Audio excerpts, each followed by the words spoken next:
Hi, welcome to Understanding Cycle Time.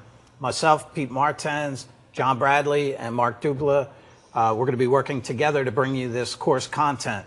Some expectations from the course as far as objectives go are going to be explain cycle time and who affects cycle time, identify how to measure cycle time, identify waste in the collision repair process, list lean processes that can help eliminate time wasters, explain how standard operating procedures or SOPs can be used to create a consistent and high quality repair process. So a little bit about me. I got started in this industry in the early 1980s. Got started as an auto body technician, worked through the decade in that capacity, went on to an auto damage appraiser role with an insurance carrier, back to the shops as a manager, back to the insurance companies as a DRP manager. Went on from that to a training role and then got hired on with iCar in 2015. Very happy to be here today and very proud to be with John and Mark. John, a little bit about you. Thank you, Peter. My name is John Bradley. I'm out of Houston, Texas. I've been in the business, the industry for just a little over 34 years. I've been with iCar now. This is my 14th year as an instructor in both the live and now the virtual delivery methods. But I've been in the auto physical damage space and claims for the better part of that time. Mostly in management and in training. Also have a little bit of background in the stores. I had an opportunity to jump out when one of the MSOs came into town and work at the shop level there for about 4 years. So hopefully can bring some interesting insight into the course. So, Mark. Thank you, John. My name is Mark DeLiba. I'm out of the Salinas Valley area in California. It's an agricultural community there in Central California. Came into the industry mid-80s, started in the metal department, moved my way into the refinish department, got into parts management, production management, and overall general management. Have the privilege of managing a high volume repair facility there in the Salinas Valley. Also enjoy still spending some time in the paint booth doing some custom painting and doing some custom painting classes with some friends of mine. Been with iCar over 10 years now. Started doing the live classes when those were in effect, and then got into doing the hands-on skills development classes, taught all those courses, the welding certifications, and got into doing virtual about 2 years ago and been enjoying that, and I am happy to be here today, guys. Excellent. Look forward to today's class. Excellent. All right, well, let's think about some perspectives on cycle time. Now, What is it? Right? I want to start with the star of the show, which is the customer. Absolutely. Customer, star of the show, That customer is as we important. have to see it, right? Attached to every car is a customer. So customer's perspective, they're thinking about the overall refinishing process. When did they give control of their car to the shop? And when did they come by and pick it up? So that's their cycle time overall. Any thoughts on other perspectives? You know, from the shop's perspective, you know, the customer is definitely interested in when they drop the keys off to when they pick up the keys. From the shop's perspective, it can start earlier than that, from maybe the assignment if it's a direct repair relationship. That cycle from when that assignment gets started and received to maybe the first contact to the customer. Mm-hmm. And then from that, from making the appointment to get the vehicle into the shop for the estimate, or maybe perhaps for even drop off. Maybe it comes in on a tow truck, you know, unbeknownst. It just shows up at our repair facility. Well, then we need to contact the customer and get authorization and start that process. A lot of administrative work just to figure out Absolutely. whose car it is, Yeah. and there's who little the insurance company is. Little cycles all in between there.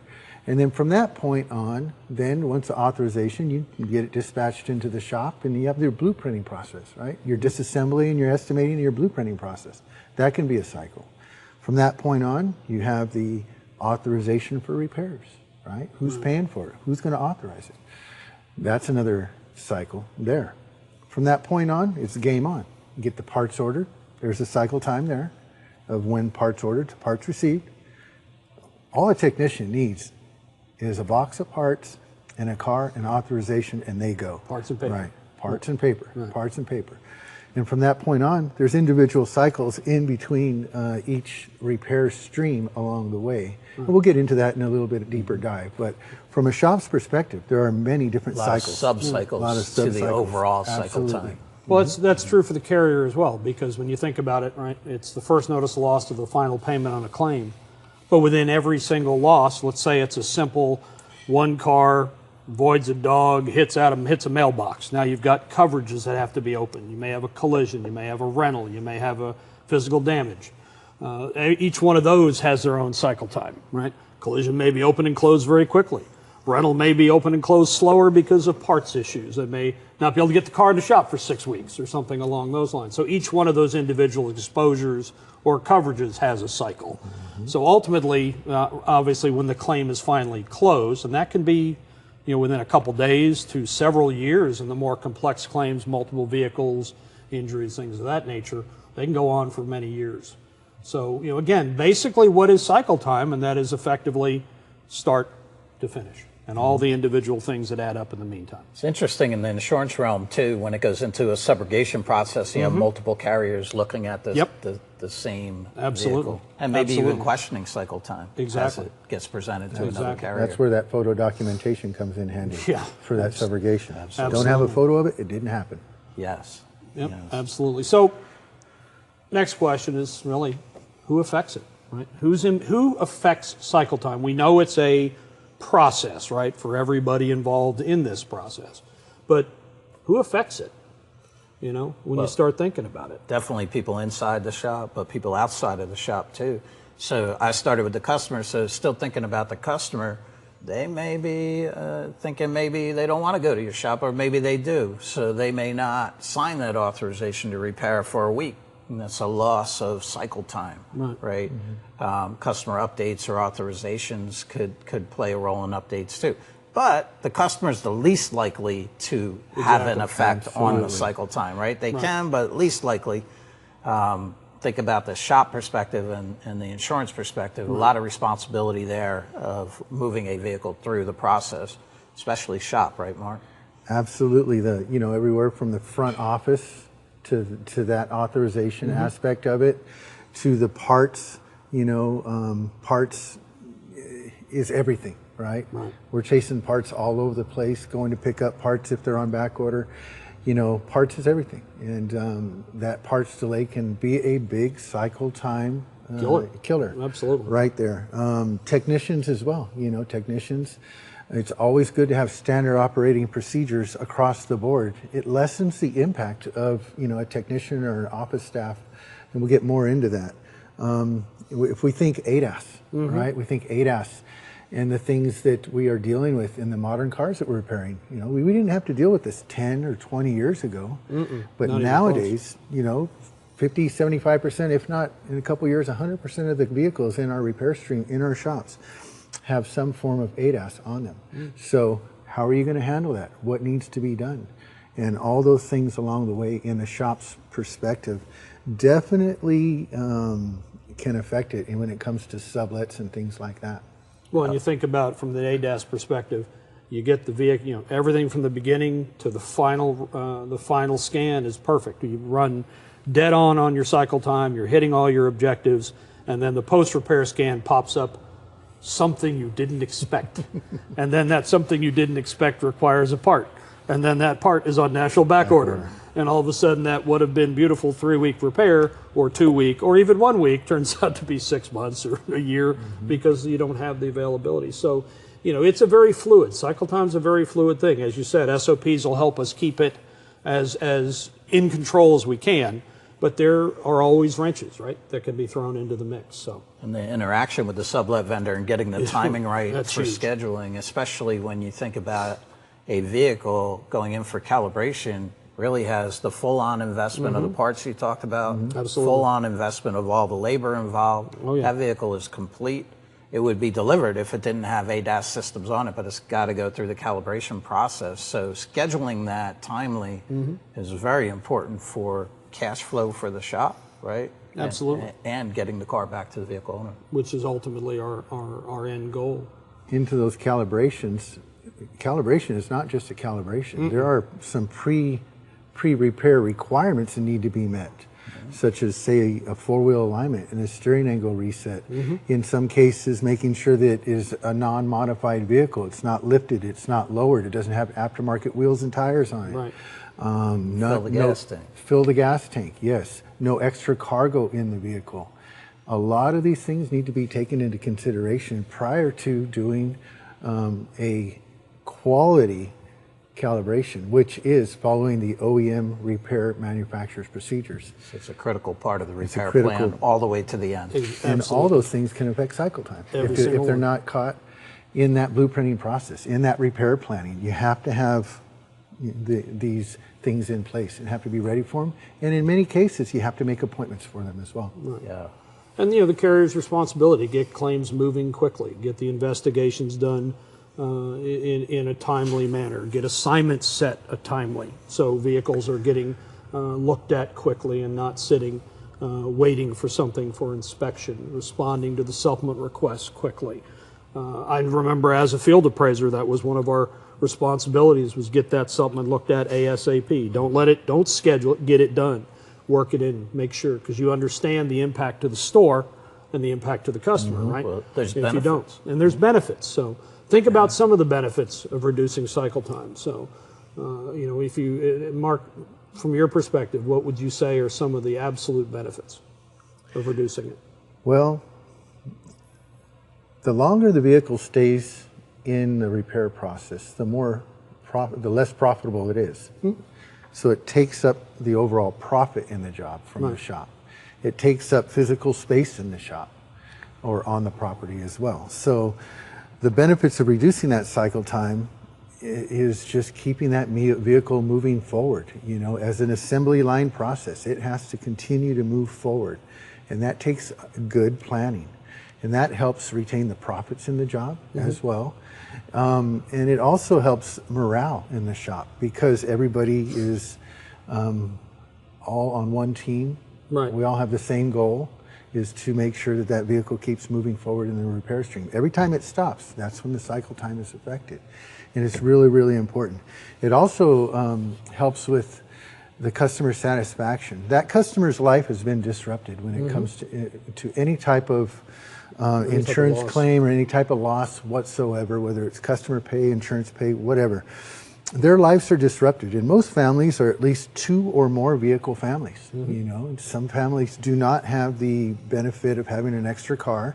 Maybe with the cost of living nowadays, a lot of people have taken a look at their policies and raised their deductibles and dropped their rent-a-car coverages and things like that. So they're at a disadvantage. So the sooner we get their car back to them, the sooner they can get on with their lives. The more chances you're going to get a better CSI, the customer is going to be happier.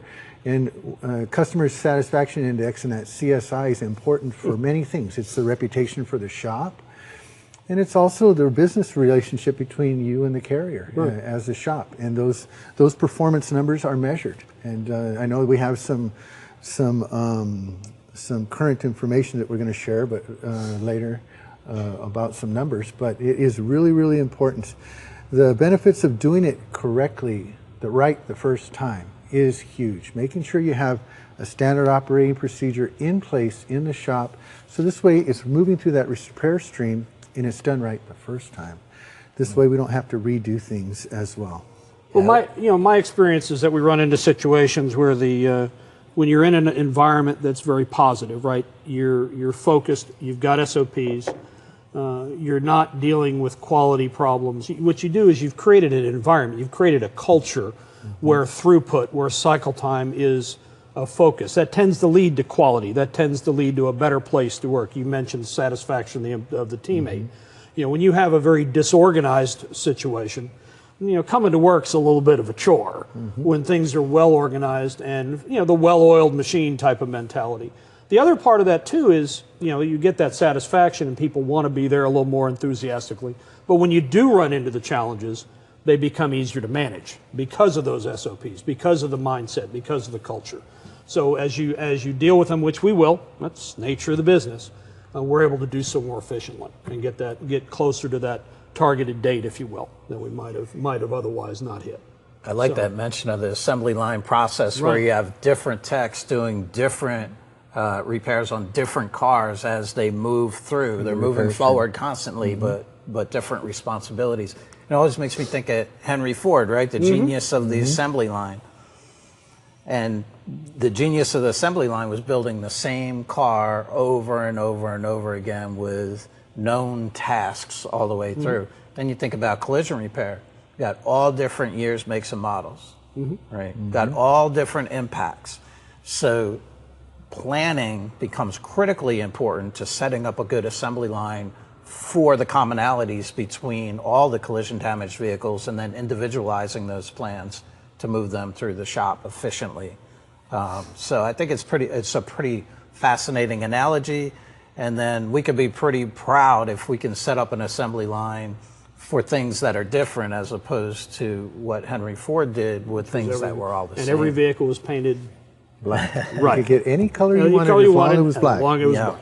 You know, I like what you brought out about the employees and how that affects the customers as well, because I've been to shops where they could have used a little bit more organization and some more SOPs, and then you've seen the shops that are made run a little smoother with the SOPs. You can see the morale of the overall employees is better, the work environment is better, and you know, we have the professional eye. We're looking around. You see the quality of the work is there too. Happy employees equal happy customers, and that is a tried and true statement. Absolutely. And that process of implementing and having that standard operating procedure, just it's a win-win-win all the way around. Absolutely. You mentioned SOPs a few times. It came up in the objectives, and it's all towards a high quality repair with a known standard of quality expectation along with a known process. So that being said, improving cycle time is not about cutting corners. It's not about skipping steps or burying mistakes into the repair to get it out the door. Those things usually come back to delay cycle times in many respects. Right. Or they wind up going to your competition, who generally speaking may not be particularly friendly when they get the vehicle and you worked on that was less than stellar. And as we all know in the world of digital communications, that less than stellar repair might just filter out in the world a little bit. And again, reputations, right? How does that impact you as a facility, your relationships with the customers, the relationships with the carriers? I mean, it's a big piece of the puzzle. Well, that cutting corners usually leads to some type of rework. It's going to come out cost. Either like you're talking about when the customer has the vehicle back, or maybe it won't even make it out of the shop. You got to go backwards in the repair process to sort out something. With that photo that we had of the cutting corners, you know, that missing weld, and then the dirt and solvent pop in the paint there, you know, those are they're not following the standard operating procedures for that consistent quality. If you want to be able to deliver a consistent quality to a customer, reducing cycle time does not mean cutting corners by any means. Well, it means implementing the standard operating procedures and following them. You actually slow down, and you will get it done quicker if you can get that mindset incorporated into a culture in your shop.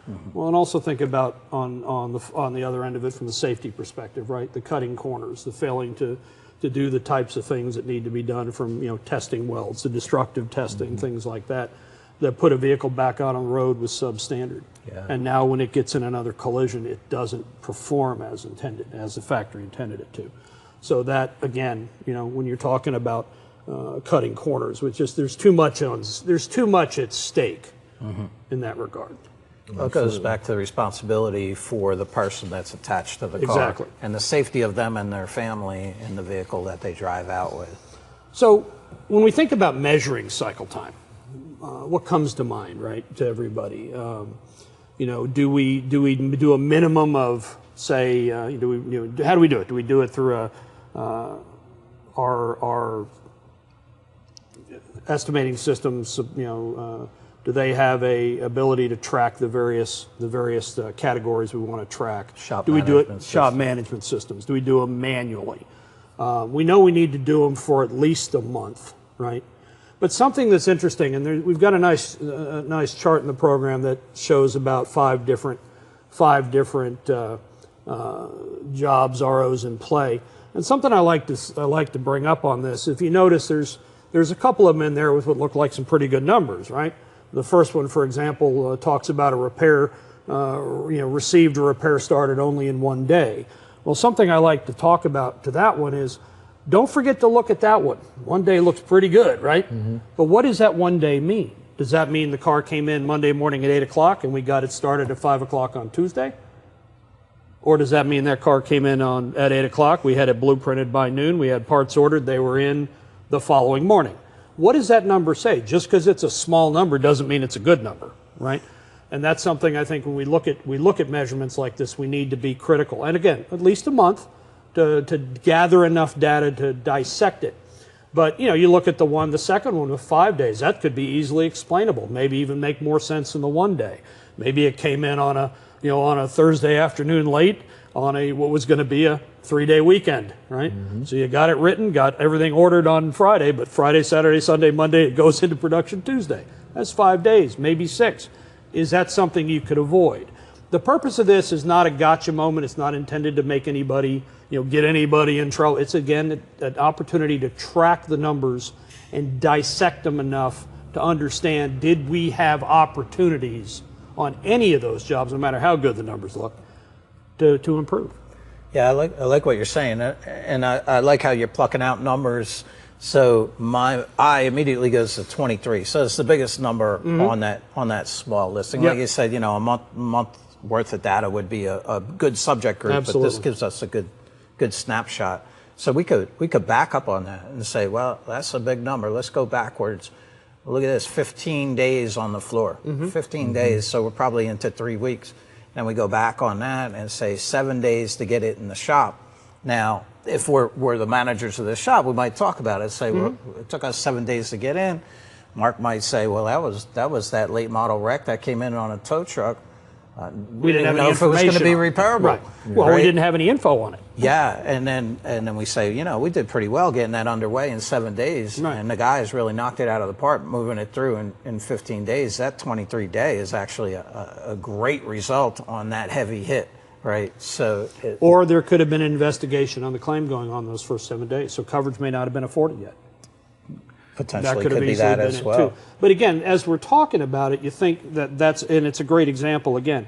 Don't just look at the number, dig into the number. Use them to help guide your understanding of things so that you can say, okay, are we following the SOPs? If I didn't get okay to pay until the 7th day because it was under investigation, and it took me 15 repair start to complete, it was a legitimate 15-day repair, we're fine.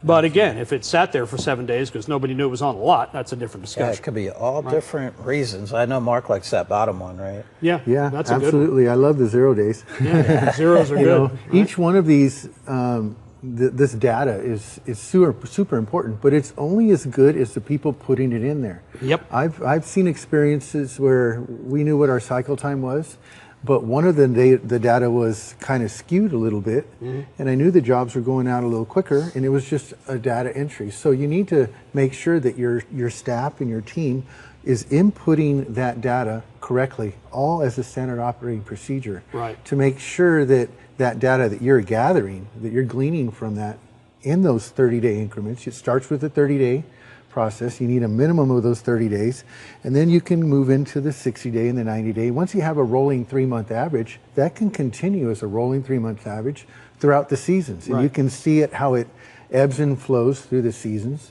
and things like that. But one thing that you can really, really do, have you ever heard of a 0 day? Mm-hmm. Yeah, right. Many people may have heard of what a 0 day is and what is and how it can benefit you. But if you have an average and you can get a job in and out in 1 day, say it's a mirror. Say it's a mirror with a calibration that you pre-painted, and you have that customer drop off in the morning, and you can get that mirror installed and calibrated, the car all cleaned up, post scanned, and ready for delivery that 1 day.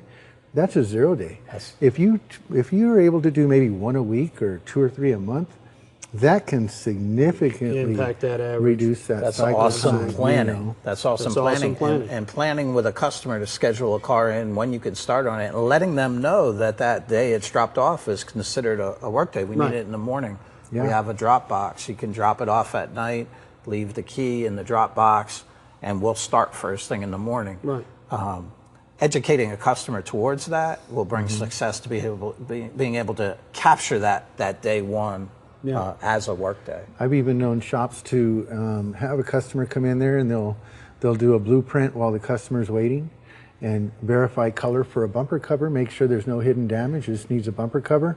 Have that bumper cover, good photos, the bumper cover comes in, they verify it with photos, it's the correct bumper cover and undamaged. Bumper cover gets painted with the paint codes that was verified, refinish it, have it all ready to dry and ready for installation, schedule that customer in, and you can do a 0 day with the bumper That's cover awesome. too. Absolutely. Again, it takes planning. Not everybody can do it. Not every job has a potential for a 0 day, but if your numbers with back ordered parts and authorizations that we Absolutely. talked about that have skewed some of these numbers on this chart, if you're able to throw a couple of 0 days in there, you can really help improve your cycle And time. again, to your point, right? That's something everybody's got to remember. And we'll talk about this a little bit later too. Is the filler issue, right? You can knock the zeros out, knock them out. Don't let them be 3 and 4 days, right? That's unnecessary because again, to your point, averages, and a 0 day that goes to a 4 day impacts your average dramatically. Absolutely. So definitely get those knocked down. Part of what we want to do is be efficient. Our touch time, Yes.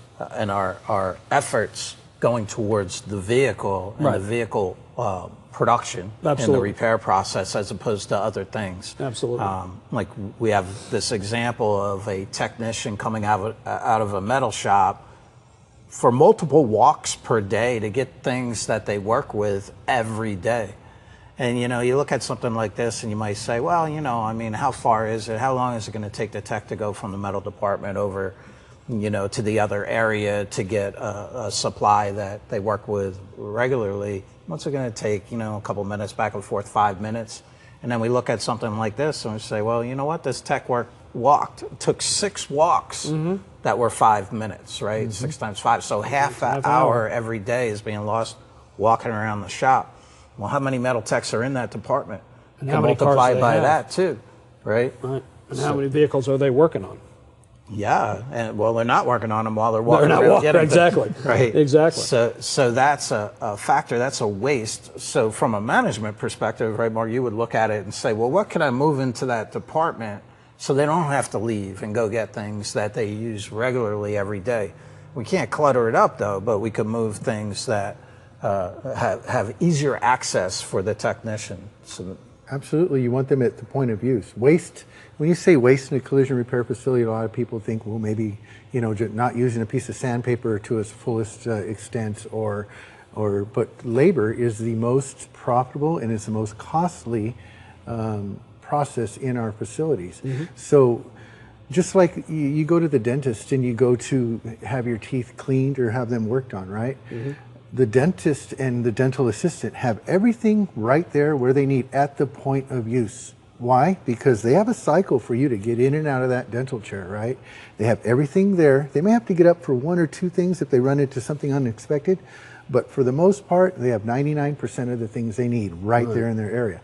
Same thing with a technician. A metal technician should have the welder and all the welding equipment and everything else right there at its disposal.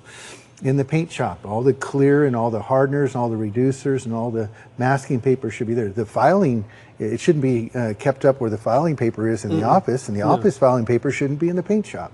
So everything at its point of use. Another important thing is making sure you have all your PPE at the point of use. Right. Waste of time for a technician to go to another point of the shop to go get a face mask or something else like that.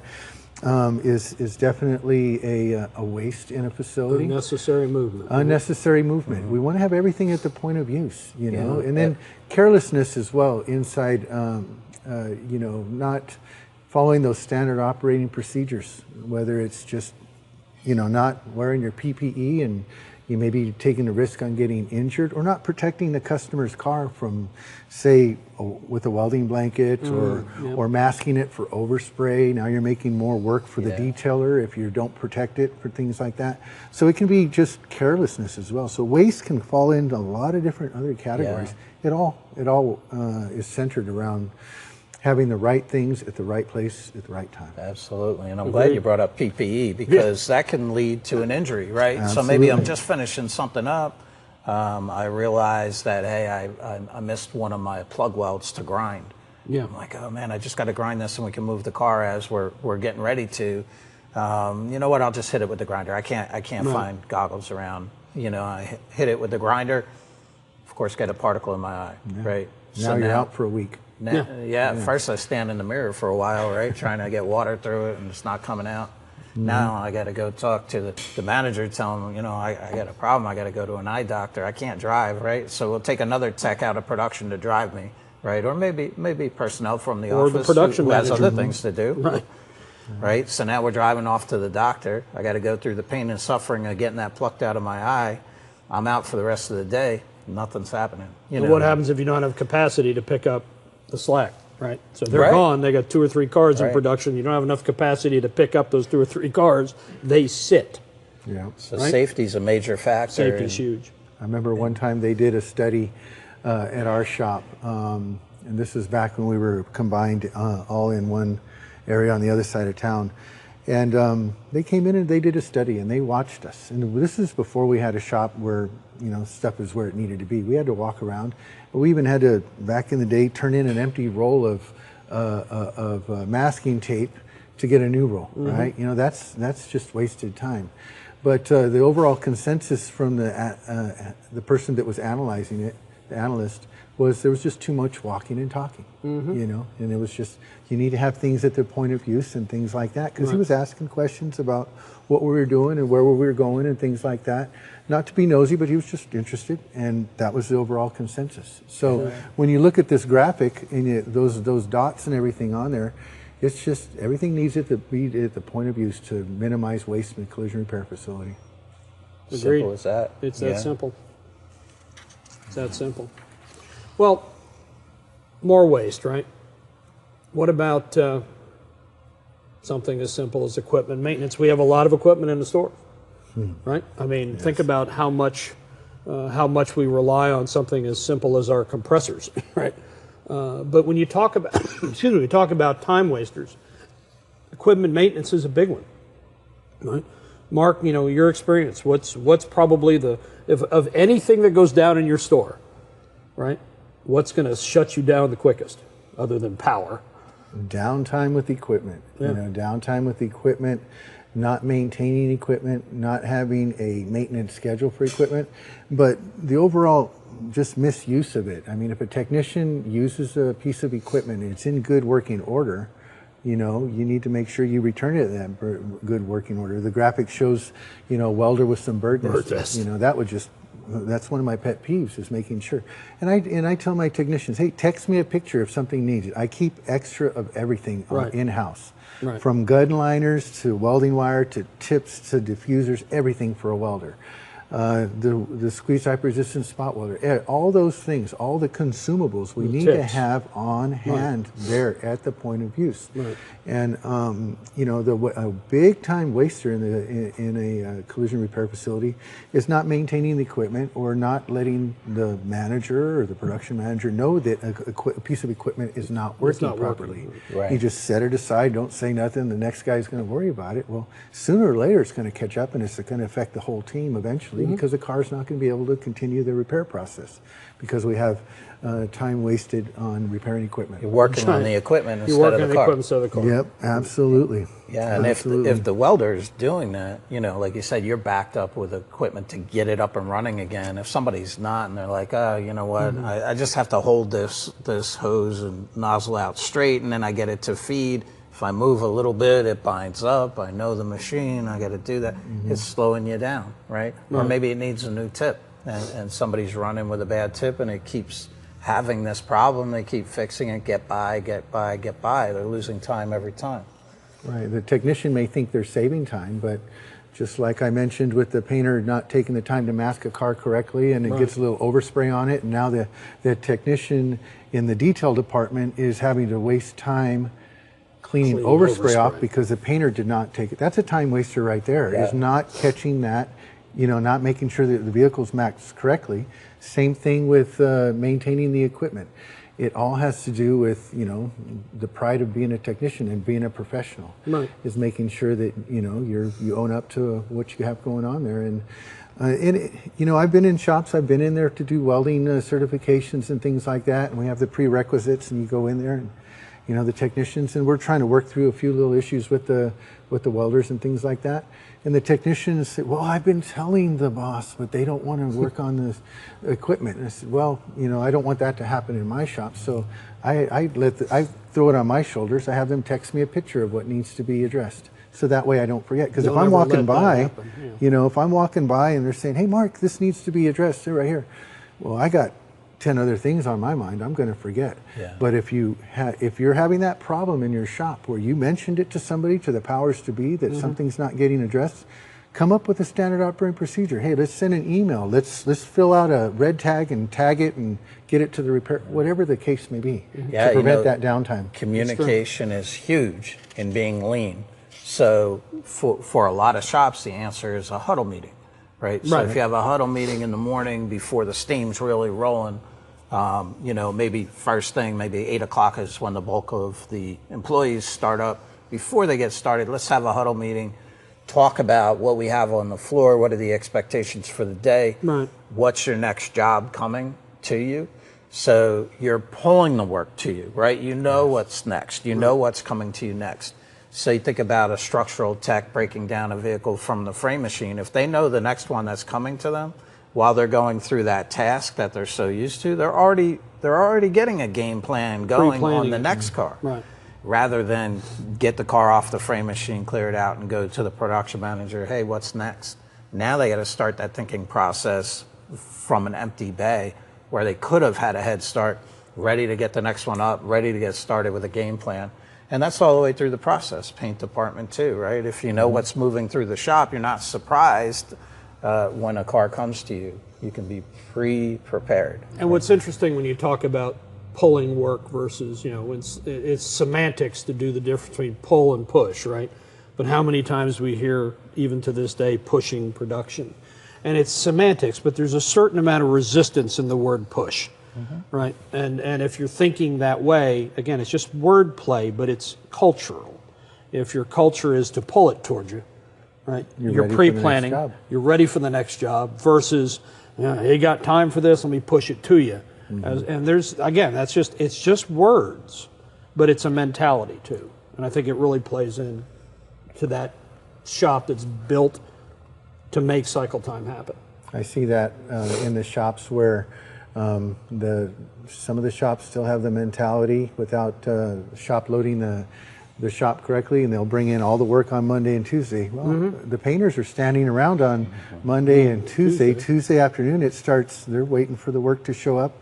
And Tuesday afternoon, what happens? All the metal and all the repair starts getting pushed into the paint shop, and it's all got to go Friday. There's the tornado. You know, there's the tornado and it's not adequately shop loaded, and you're pushing the work, and that pushing work causes friction, like you mentioned, and that resistance causes tension, and then tension can lead into animosity, and you know that can lead into unhappy team members as well. Absolutely. Again, we all have to remember that focus is getting that car back to that customer. That lean processing is also looking down the line and anticipating any roadblocks as well.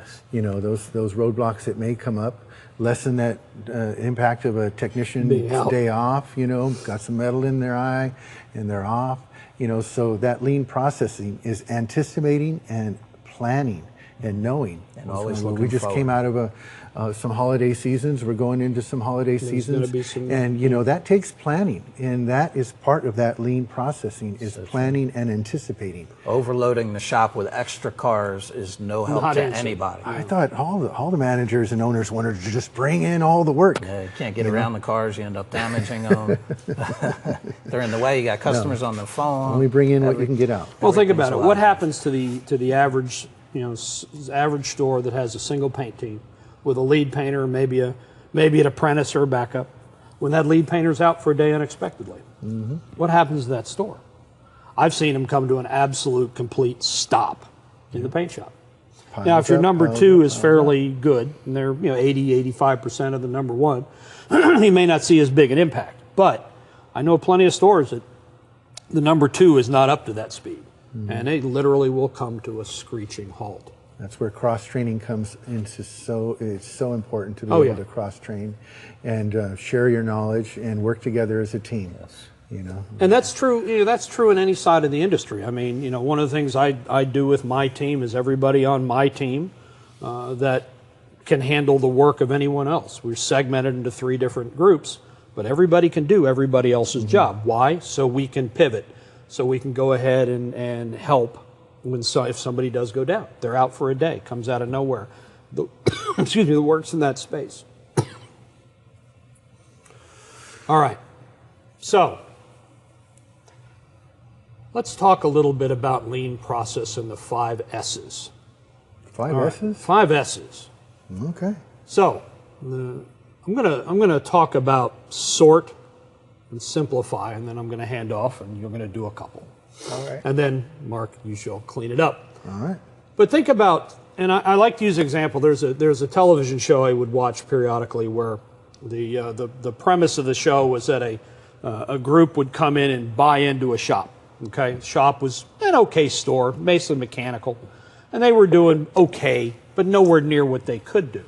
And they worked out a deal to buy in. The first thing they did after they bought in and kicked out the owners was cleaned it out and sorted it out. So you got a store that has got great bones, it's in the right location, it's got the ability to be a very good production location.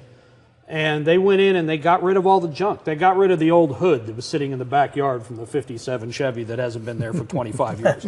They got rid of the old busted compressor parts. They got rid of the lift that's been puking more fluid out of it than it's had. And it's, you know, it's just nothing that's got rid of it, sorted it, cleaned it out, put things where they needed to be, right? So that if they were usable, they could get to them. You talked about having things in the right place at for the right time, right? Mm-hmm. So they did that. They would have it to where, as they put it back together and they re-imaged the facility, everything was where it was supposed to be. And in part of that, they simplified. So they're sorting first and simplifying the process. You know, I remember walking into stores when they got their new, you know, years back when they got their new bench and they got their shadow board and they got all their tools. And I remember 6 months later, there were 6 or 7 of them missing. And then a year later, it was just a pretty shadow board, and there was nothing on it. All shadows. All shadows, because the tools grew feet or wings and walked or flew away. There was no organization, standard operating procedures to make sure they were there at the point of use where they needed to be.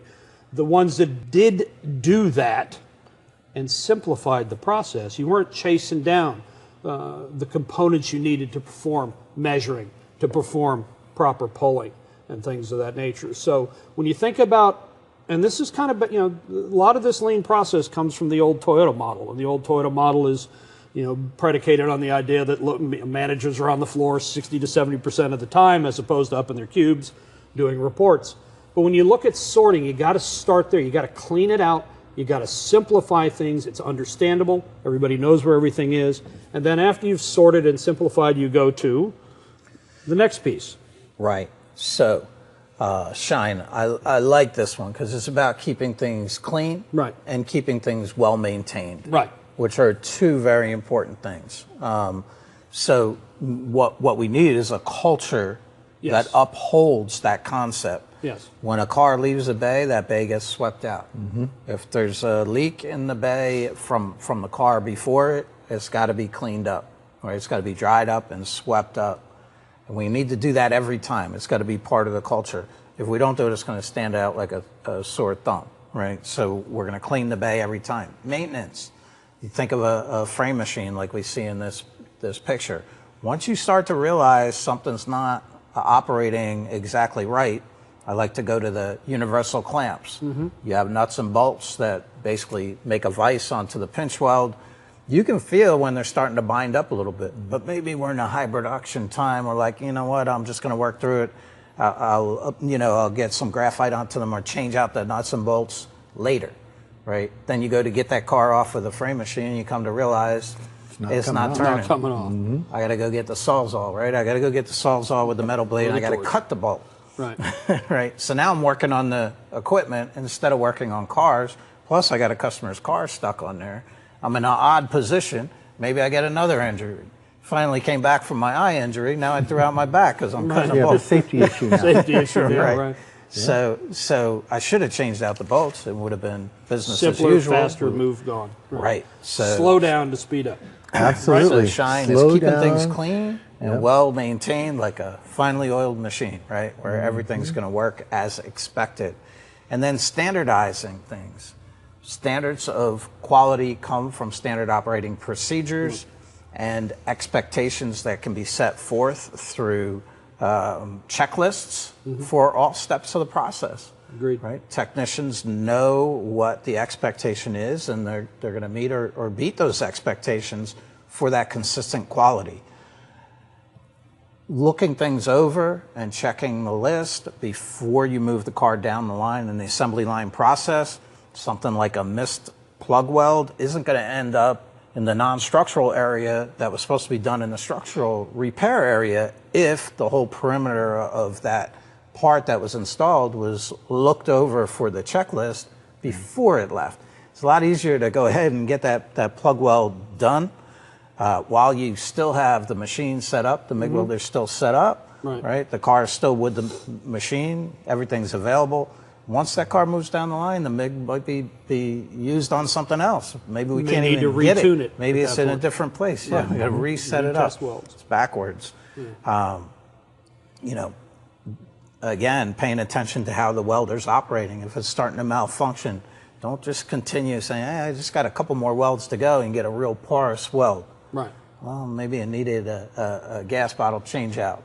Right, but we ignored it because we thought we're just about done with the job. Now I got a weld I got to contend with to straighten out on the customer's car, and I still need to change out the bottle, you know, and get that welder up and running again to get a good weld on there.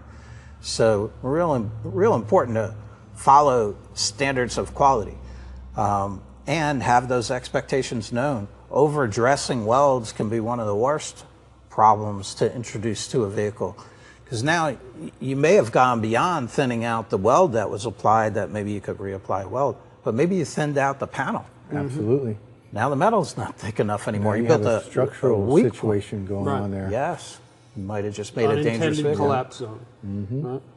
Might look nice and flat and smooth, but there's no mill thickness to it anymore. So really all of these standards should be known and carried out, again, by the technicians knowing that's the culture of the shop with the expected outcome of a high quality repair. And it has to be trained too. And it has to be a consistent training across everybody needs to be aware of it. Everybody needs to be trained to it. Posted standard operating procedures. Absolutely. So not like you don't have to go up and read them every moment, but they're there as a reminder. We have standard operating procedures, and then the checklist, if you utilize them, is a carry-through of the standard operating procedures that are posted. And where do those repair procedures generally come from, right? Where are we researching those? Where should those be located in order to do those welds, to be able to know where the welds are going and things like that? Those are part of that standard, right? Right. Because the OEM sets that standard. Exactly. You know, that OEM sets that standard. I was going to say going to where the correct information is.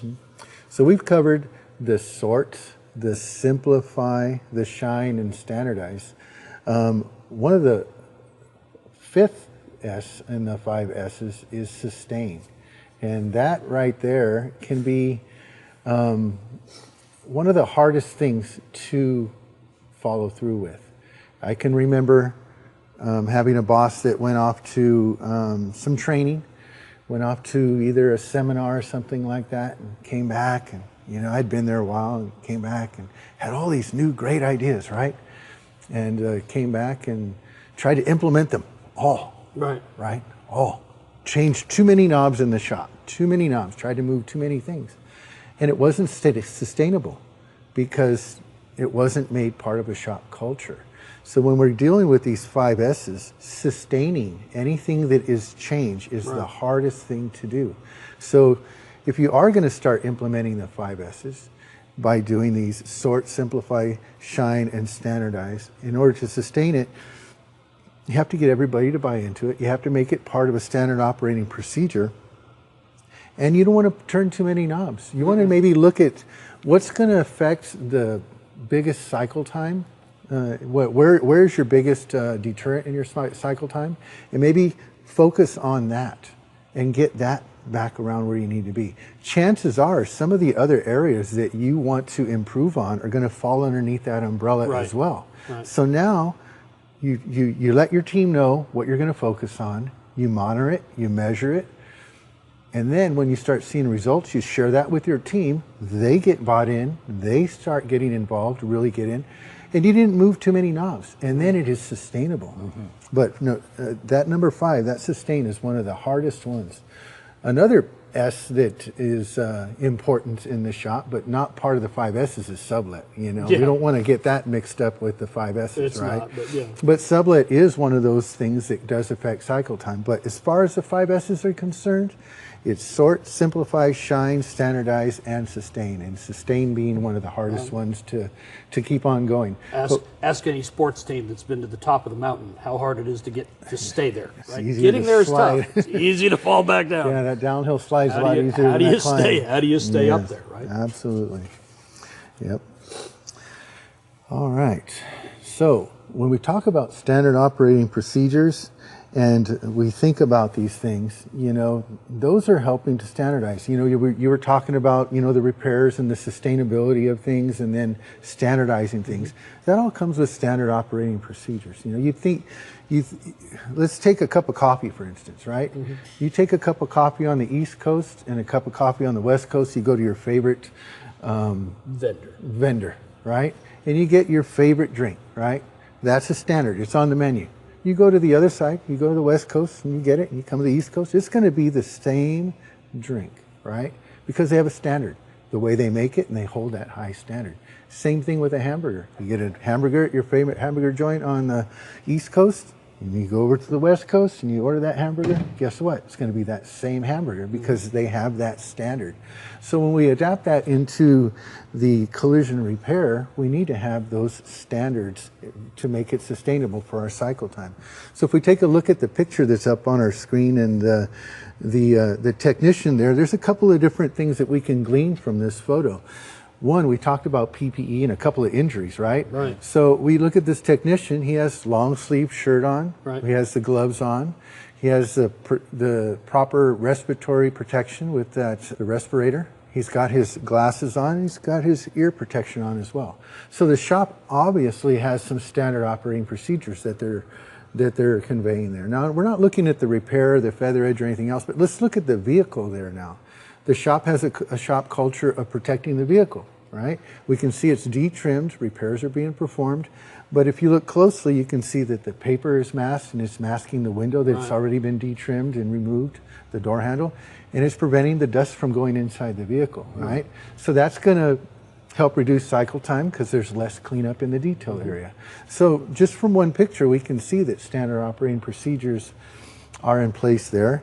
And those standard operating procedures are the same steps that are done and performed on the jobs throughout the repair process. Regardless of the type of work. Regardless of the type of work. Repair, you know, whether it's a small dent or a large dent, you're taking and doing the same steps, protecting the vehicle the same way, finishing off in the same grits, turning it into the refinished department with the same type of quality.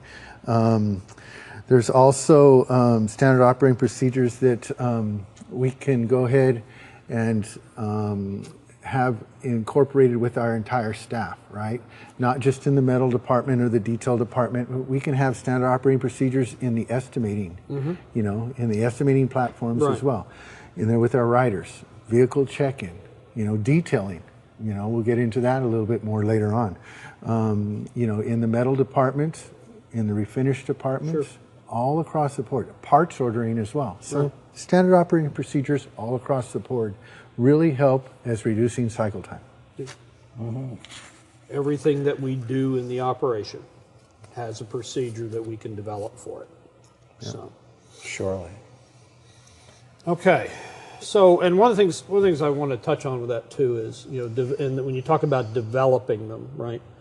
SOPs, and I've had great success within my own career in developing standard procedures by drawing the team into the discussion at various levels. So there are some SOPs that are directives. They come down to us because they may be related to, you know, legislation, or they may be related to a particular court case or something that changes an approach to a particular topic. But in the world of what we're doing, we have opportunities to create our own SOPs. And one of the most important things we can do in that process is draw our team out, right? Have them involved in that process, because it's something that, and again, I've had great success with that. We put processes in place. I could have said, do it this way, right? Or let them do it, because what we get there is accountability and ownership, right? And in that accountability and ownership, we're able to, and we've talked about it before, about that technician, we talked about earlier about the work environment, right? They bought in, they're part of the decision, they see the success, it means more to them, we see the results improve absolutely. and continue to improve. So it's a again, I think that's a big part of it too. Well, when you start talking it's about another opportunity to share expertise, Absolutely. knowledge base, experience. Absolutely. Because you're kind of brainstorming to the best method to apply to certain operations in the shop. So when those technicians get together, you're going to get the best from everybody Agreed. into the standard operating procedures. Right. And again, the manufacturers give us certain procedures we've got to follow. We know that. Yes. But there's plenty of opportunities we have to build the ones that fit our facility or fit our team, and we need to be open for that. We talk about you build them. How long do you let them sit there, and you review them at least once a year. I review them as soon as I see something not working, but at least once a year come back. You have one that's functioning and working well. Make a point to come back and do that and review them again to make sure that they're still valid for what we're doing today. And for those procedures that we're not going to be able to set as our own standard operating procedures, we can have a standard operating procedure to go to the information. Right. So for a sectioning procedure, a tech may have a preferred method, but we can't make that our standard operating procedure because we need to work with what the manufacturer's telling us to do. So our standard operating procedure is to go to the resource that we can gather that information from. Absolutely. Like ICAR RTS, right? All data. Maybe the manufacturer's website. Maybe looking for position statements, OEM One Stop. Those are all great resources for information from the manufacturer where you can't devise your own method. No. And you want to look up those procedures when you're blueprinting the vehicle, because procedures change. I've ran into that. I ran into that in multiple occasions where we had written the same exact vehicle recently, and we went back and researched it again, and lo and behold, it went from sectioning in the sail panel, and it went from sectioning, removing the roof and sectioning in the upper roof rail and the rocker panel into sectioning across the B pillar and the sail panel. Oh, wow. The major change, and this was just within this was a late model vehicle, and this was just recently that they made those changes. So you always want a repair procedure. You would never want to go off of intuition or your experience or what the technician did to you did in his stall last week on the same vehicle. Make no assumptions. Different makes, different models affect. You have a 4-cylinder, you have a V6, a V8. You have different vehicles with different ADAS components on them, with different things that really make a difference. So always looking up the repair procedures at the time of blueprinting the vehicles, very important. So important to do that car right, but it also brings to light the importance of retaining the information that was worked with on the prior car, because you go to look it up now, it'll appear that the car before it was repaired wrong. But it wasn't. That's why it was repaired with the current printed information and put in the time. file. Always printed it, always put in the file. Just like your alignments and just like your frame specs, all your repair procedures printed, digital copy saved, and a physical copy saved in the Part of file. the standard operating procedure. Standard Part operating of your procedures. accuracy in the beginning of the process, and the beginning of the blueprinting, is not just make sure you got the right vehicle, make sure you got the right production date and right production location, because you're working on an Asian-built vehicle that's also built in North America. You could be dealing with two very different structural vehicles. So make sure from an accuracy perspective that we're not falling into that trap, because I've seen that happen more than once. Yeah, in estimating standard operating procedures, the vehicle identification is a critical piece to getting everything else that follows correct. You would not, and the numbers of times that has to be corrected in the process of a repair, it's pretty significant. So that research of those repair procedures can take some time. Yes, too. it can. Every manufacturing platform is different. And when you're doing that research, you have to know where to look. And if you don't find it, you need to find it, because you can't just fall back on industry standards, because the liability is huge. Yes. You want to make sure that you are falling back on what the manufacturer recommends. And always ask if you can't find it, and keep searching, because it's there. The more possible resources you have, the better off you're going to be when you can't find it. Right? Absolutely. Absolutely.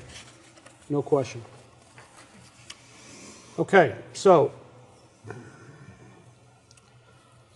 we've got a couple videos to show you real quick. We're going to show a video from 2 different stores, 2 different approaches.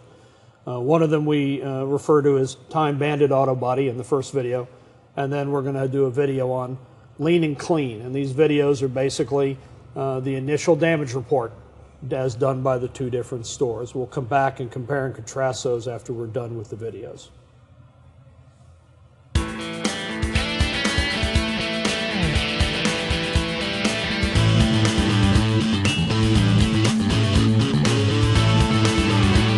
Hi, is this where I go? I got to get an estimate on my car. It's been in an accident. I wasn't quite sure where to go around here. Sure, this is fine. Okay, well, here's what we got.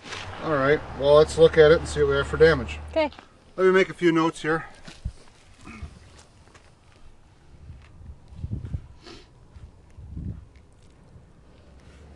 Let's go inside. It's cold out here. Yeah, it is. Okay. So, can you tell me what happened? Yeah, you know, I was driving on 41 last week during that snowstorm, and I tapped my brakes a little bit, and my car just went sliding. I hit one of those guardrails, and then I think I hit a curb or something. I don't think there's that much damage on it, though. Well, the bumper cover in the back is damaged, and that's plastic. And being that it's plastic, we won't be able to repair it. So we'll order another one right away. Okay. The wheel is damaged. That's not repairable. We'll order that right away. And the quarter panel has some damage. We can fix the quarter panel. If you can bring the car in Monday, we'll have the parts, and it's a 2-day job. So we should have it back to you on Tuesday. 2 days? Yes. I can pick it up Tuesday. Yep. Great. Sounds good. Great. We'll see you on Monday then. Okay. And we should be all set. All right, thanks.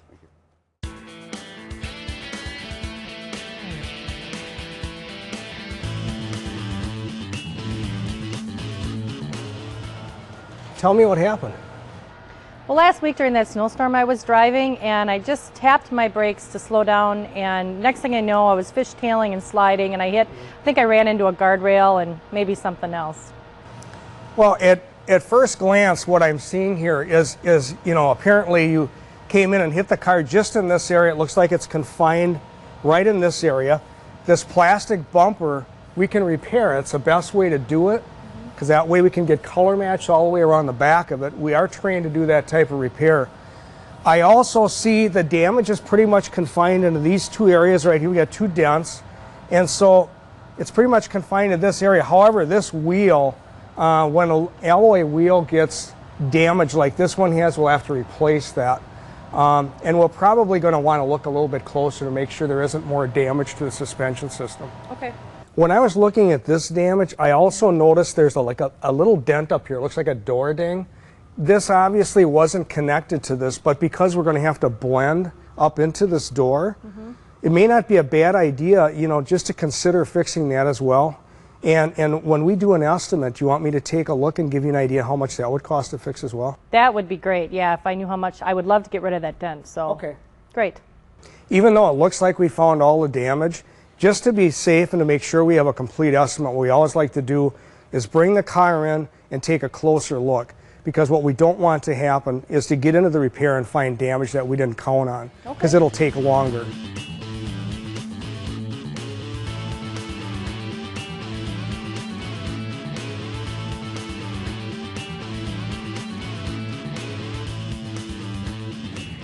Well, we were able to bring the car in and washed it to make sure that we didn't miss any damage on the outside, which we didn't. We did look underneath the bumper to make sure there wasn't any parts that were broken underneath. Did find some clips that were broken that'll need to be ordered. We measured the structure of the vehicle to make sure that there wasn't any damage underneath. And in fact, what we did find is that there is some damage to the suspension. You know, the measuring verified that. So what we did is put the car up on the hoist, took the wheel off, did some comparative measuring left to right, and we found there is a suspension part that is bent. And because of that, it's actually giving you an alignment problem, which does cause a lot of tire wear. And the car could be driven, but it would be better if it didn't because of the tire wear factor. And it really is best to not drive something with a wheel alignment problem that severe. Did it seem to handle differently, or was there anything that you noticed when you drove it? You know, now that you mentioned it, it has driven a little differently since the accident. I have to fight with the steering wheel to keep my car going straight. It's almost like my steering wheel is turned a little bit in order for the car to actually go straight down the road. Yeah, that's real typical of that kind of a misalignment problem. So like I said, that can't, you know, it's not the best thing for the tires, and it can create problems with handling of the vehicle. It seemed like you guys have been really thorough with this estimate. You really checked everything out. I'm sure you guys are going to be as thorough with the repair. When can we get started on this? Great. We checked on the parts that we need to buy.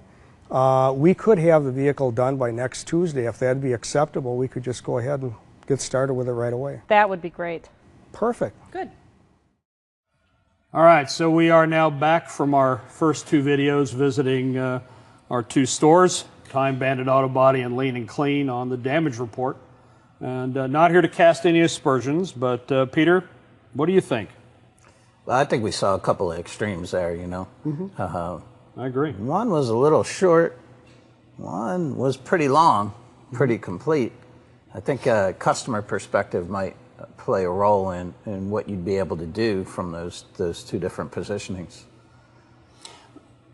Mark, with your team, when you watch those videos, what type of feedback are you getting from the team about the two different, you know, compare and contrast the two? What's the input or feedback you get after they watch those videos? And I think everybody can relate to both scenarios. You know, when you have a technician, and some of my technicians in the classes have been able to relate in both scenarios. Yeah, and when I ask that question, and I ask, you know, who is blueprinting, who is doing those types of disassemblies and doing the thorough analysis for that estimating. Some of them will say, well, you know, we're currently doing it, or, you know what, I was doing it at the last shop I was at, but the current shop that I'm doing it at is not doing it. And, you know, they bring out the benefits of it. Again, they both get to the same conclusion, you know, further down the road as we watch more videos. But as you see the comparisons, neither one of them's doing it wrong. It's just what their process that they have implemented, you know, is night and day. I like how they both utilize the controlled environment. Yes. But I think Time Bandit forgot to bring the car in with them. Yep. Well, and think about we've talked about this before about, you know, setting people up for success, right? Yeah. If I'm the technician that's going to get that job, you know, and we're trying to move, you know, our throughput is intended to be such, and, you know, whatever our goal set is, you know, 2 days versus, you know, a week and a day or a week and 2 days. You know, are we setting, you know, in the first scenario, with Time Bandit, are we setting that technician up for success? Are we setting the customer up for success versus a more complete blueprint, which we saw in the second video? So a couple of things I liked was the discussion with the customer on both sides about what happened. I think we see the value of being at the car with the customer in the second video, where you can do things like maybe discuss that unrelated prior damage, right? Which is a discussion that needs to take place, whether you upsell it or not. Because if that's an issue of a coverage thing, that's got to go back to the carrier to make that decision, because that's not on the store. But second video, they did a great job using that to pull in a little customer pay side of that. It's literally work. literally in the repair area. Absolutely. So there needs to be a plan as to how that's how to going be address handled. it. Exactly. So yeah, again, this isn't a right-wrong issue. It's an approach. So. Does every store have the ability to do that blueprint, as we saw with Lean and Clean? Or, you know, when you're running drive-ins, or you've got, you know, 3 or 4 customers coming into the store, is a quicker approach more appropriate? You know, again, there's pluses and minuses to both. For me, and I don't know about both of you, I've worked in snowbound areas before and had to work drive-ins in those areas, and I was very pleased when The store I was I was running the drive-in out of had a bay to pull the car into, so I could not only have a conversation with the customer without us both freezing to death, but that we could spend a little more time on the car. Well, what you're striving for is a thorough inspection. Exactly. You know, to the greatest degree possible. You might not be able to break down the vehicle for the inspection process with a customer waiting, but you certainly can look under the car. You can look behind the bumper cover. Of course, look over the surface, obviously, too. Thinking of cause and effect, going from the surface deeper in and making sure you identify what you can. You can use some auxiliary equipment. Sure. Sometimes flashlights, LED flashlights, very easy to carry, very small. Carry them all the get you time. into a dark spot behind the bumper cover where you could see that retainer that's damaged back there. A lot of shops and appraisers with the technology available are using borescopes now. Yeah. So now you can actually go through a gap and get into a cavity where there might be some damage that you would be able to even capture an image from with the borescope and get that complete accurate assessment going. So, you know, I started off mentioning time frames. Some customers don't have that amount of time on a day off or an hour or two off to have their vehicle inspected. But you want to strive for the most thorough possibility with the circumstances for a particular case. I really like the interview process because with the modern vehicles that we have to deal with now and ADAS and things like that, the vehicle may be handling different. So that's the interview process is very important to talk to the customer about. You know, how many people were in the vehicle? Were there any child seats in the vehicle? You know, were you towing anything? Things like that. You know, did you leave the road? Was it parked? You know, all these different things that you need to find out and get from the customer in that interview process is very important. And I think they did a good job on that because she brought out the fact that the vehicle was pulling to one side, and that automatically is going to, you know, give you a red flag and let you know that, hey, we need to look at some steering and suspension issues and some handling issues. That drivable vehicle, the vehicle owner becomes the best person to test drive the vehicle with the damage, right? And they already did that. So we can capture information from that person that's familiar with the car before the accident and what's different after the accident, which could lead us to handling characteristic issues. Malfunction indicator lamps are on, the vehicle's not performing as it did before the accident, which could help us uncover additional damage or at least figure in some diagnostics. Well, we know in the planning, right, as we're planning our repair, we're thinking forward as to possible sublet operations. Maybe we don't do our own alignments, but we know it hit something, so we're probably going to need to get, so we've got to start as we're, you know, we're talking cycle time, we're talking planning. Here's an opportunity as we're planning out.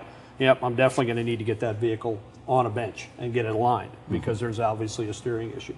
That's as fundamental as you said, the fundamental interview. That goes back to everything I was ever taught as an estimator, that the first thing you do is you have that conversation with the customer. I want their version, not the loss report version.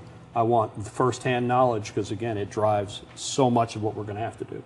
On that diagnostic note too, if the shop has the ability to go ahead and plug in their scanner and get it, you know, and get some diagnostic reports on there, see if there may not be any mill lights lit up on the dash, those malfunctioning indicator lamps, but there may be some stored codes in there.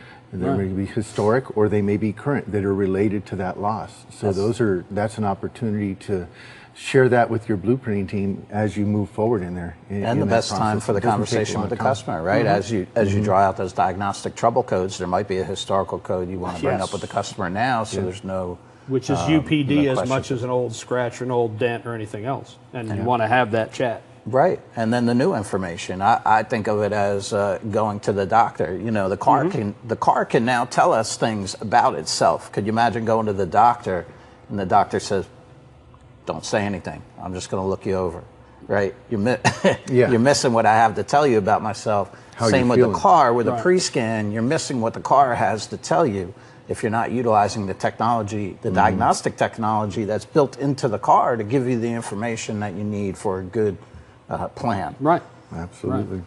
So what are some of the if we talk about bandits, meaning things that take time, additional unnecessarily, right, taking time, within the estimating process, what would you identify as some of the, as some estimating time bandits? As far as estimating time bandits are concerned, I think that not having all the information for the vehicle, maybe not having the authorizations in that process as well, can definitely be a time bandit. Always using the VIN number to input the vehicle, because there's different makes and models and different platforms. So always making sure that we're trying to avoid unnecessary supplements. So gathering all that information, not disassembling a vehicle completely and not scanning a vehicle and not doing all these things initially can definitely run into an estimating time bandit, and it can be a time waster and a cycle time killer. That's is the first opportunity that you get to, get it right. As we saw with Time Bandit already, a couple of issues that were put in. One, not bringing the car in. Sure. Right. So looking at it in haste and then going in and having the discussion without the car there, not doing that thorough inspection is absolutely a time bandit, because you're going to end up having a barrier as you get into the repair process because you missed something.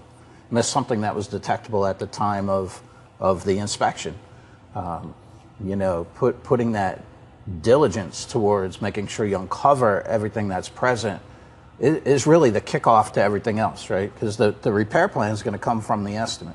If the estimate's incomplete and you miss damage, it's going to create delays in the repair process. And so it is critically important we identify, in that process, all the damage, right? That's on that vehicle we can possibly see. And think about an estimating bandit. Anytime you're writing an initial sheet away from the store where teardown's not possible, that's going to add potentially because it's going to generate more than likely a supplement today with the complexity of the car. The days of the one and done away from the store are pretty well behind us.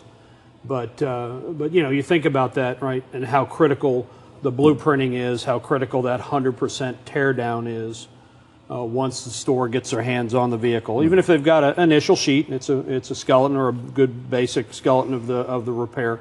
There's so much more detail that the blueprint and the 100% teardown will give us. And for example, if you think about that little clip, right, and okay, that doesn't look like much, right? But how much, can that clip cost us? Because we didn't do the 100% teardown. We didn't do a full blueprint. Friday afternoon, 3 o'clock, car's going back together. I don't have this clip. So, from the shop perspective, Mark, what does that clip cost you? Well, the clip can be anywhere between, $3 to $5 maybe, if it's a small average clip. But if the clip maybe is only available with the molding that it attaches to, right? Yes, that could be in the hundreds of dollars. But you have to think about maybe if you're running around and you don't have that clip, the effort to find that clip. If you don't have it and you missed it on the blueprinting process, that effort to find that clip can really add up, right? Very quickly.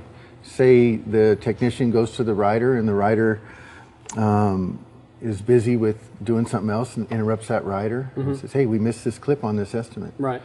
Well, all right, well, let's go to the parts technician. Go to the parts technician. They stop what they're doing. So now you've interrupted two people. He calls the dealer and it's not available. Okay, goes back out into the shop, goes to the technicians working next to him, can't find that clip.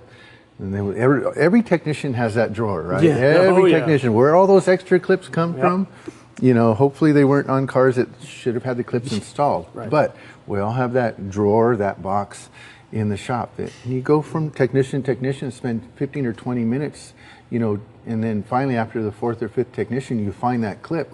You got more than an hour to find that clip now. So that labor, much time, right? Yeah, that labor that was used and required to find that clip far exceeds what the clip costs. So the effort to find it can be, And costly. if we didn't do a full disassembly of the vehicle with a blueprinting process as that vehicle entered production, and we got to the paint department and the prepper, trying to get the car ready to go into the booth, happens to break the clip in the process, and the car goes into paint. Unbeknownst to everybody, we have a broken clip involved. We don't realize it till we're getting into reassembly and that vehicle's due to be delivered.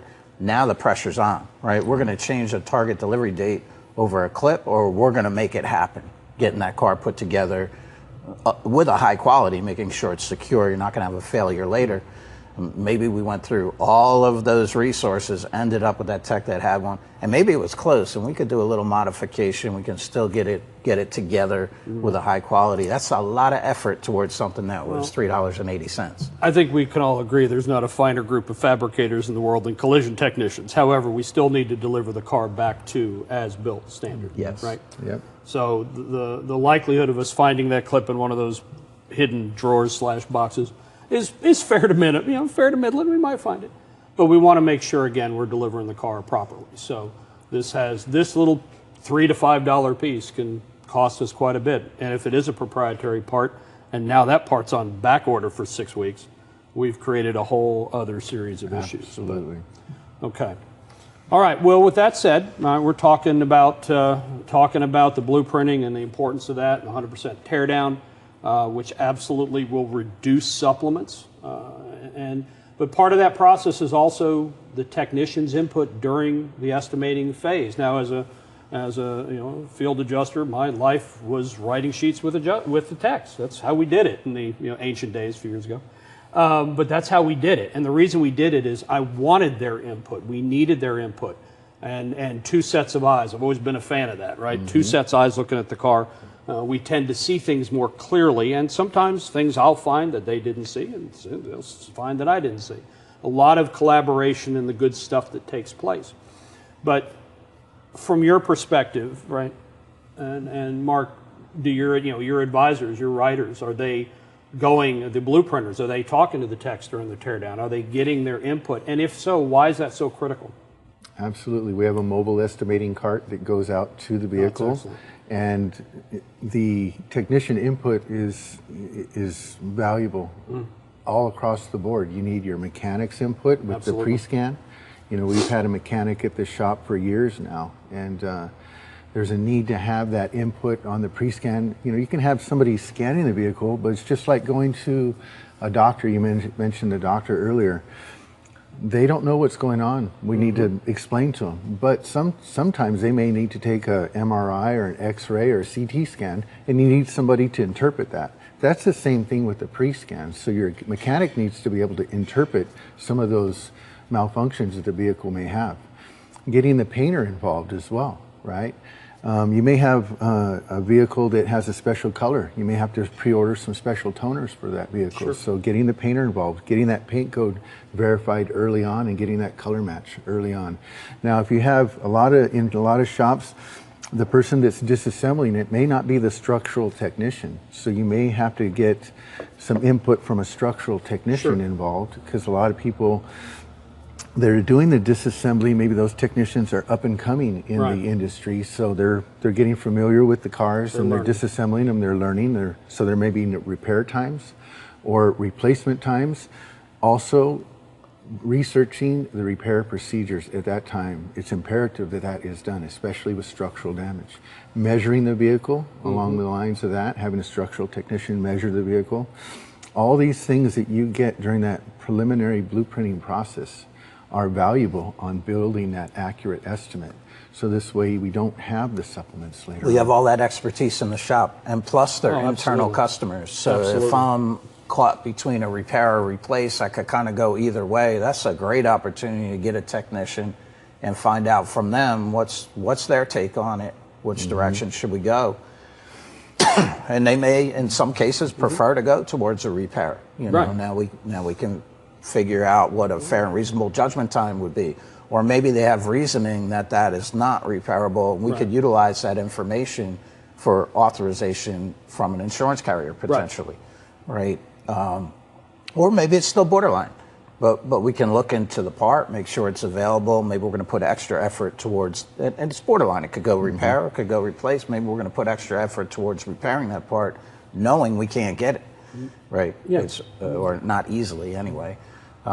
So the input from the technician can actually help us greatly in devising a repair plan that's going to be viable to get that car through the repair process. Absolutely. That parts technician that you mentioned, you know, finding if that part is available or the effort, maybe we need to get some extra time to repair that part. So that parts technician is really important to have in that blueprint process as well. We can't forget about them because without parts, we can't repair the cars.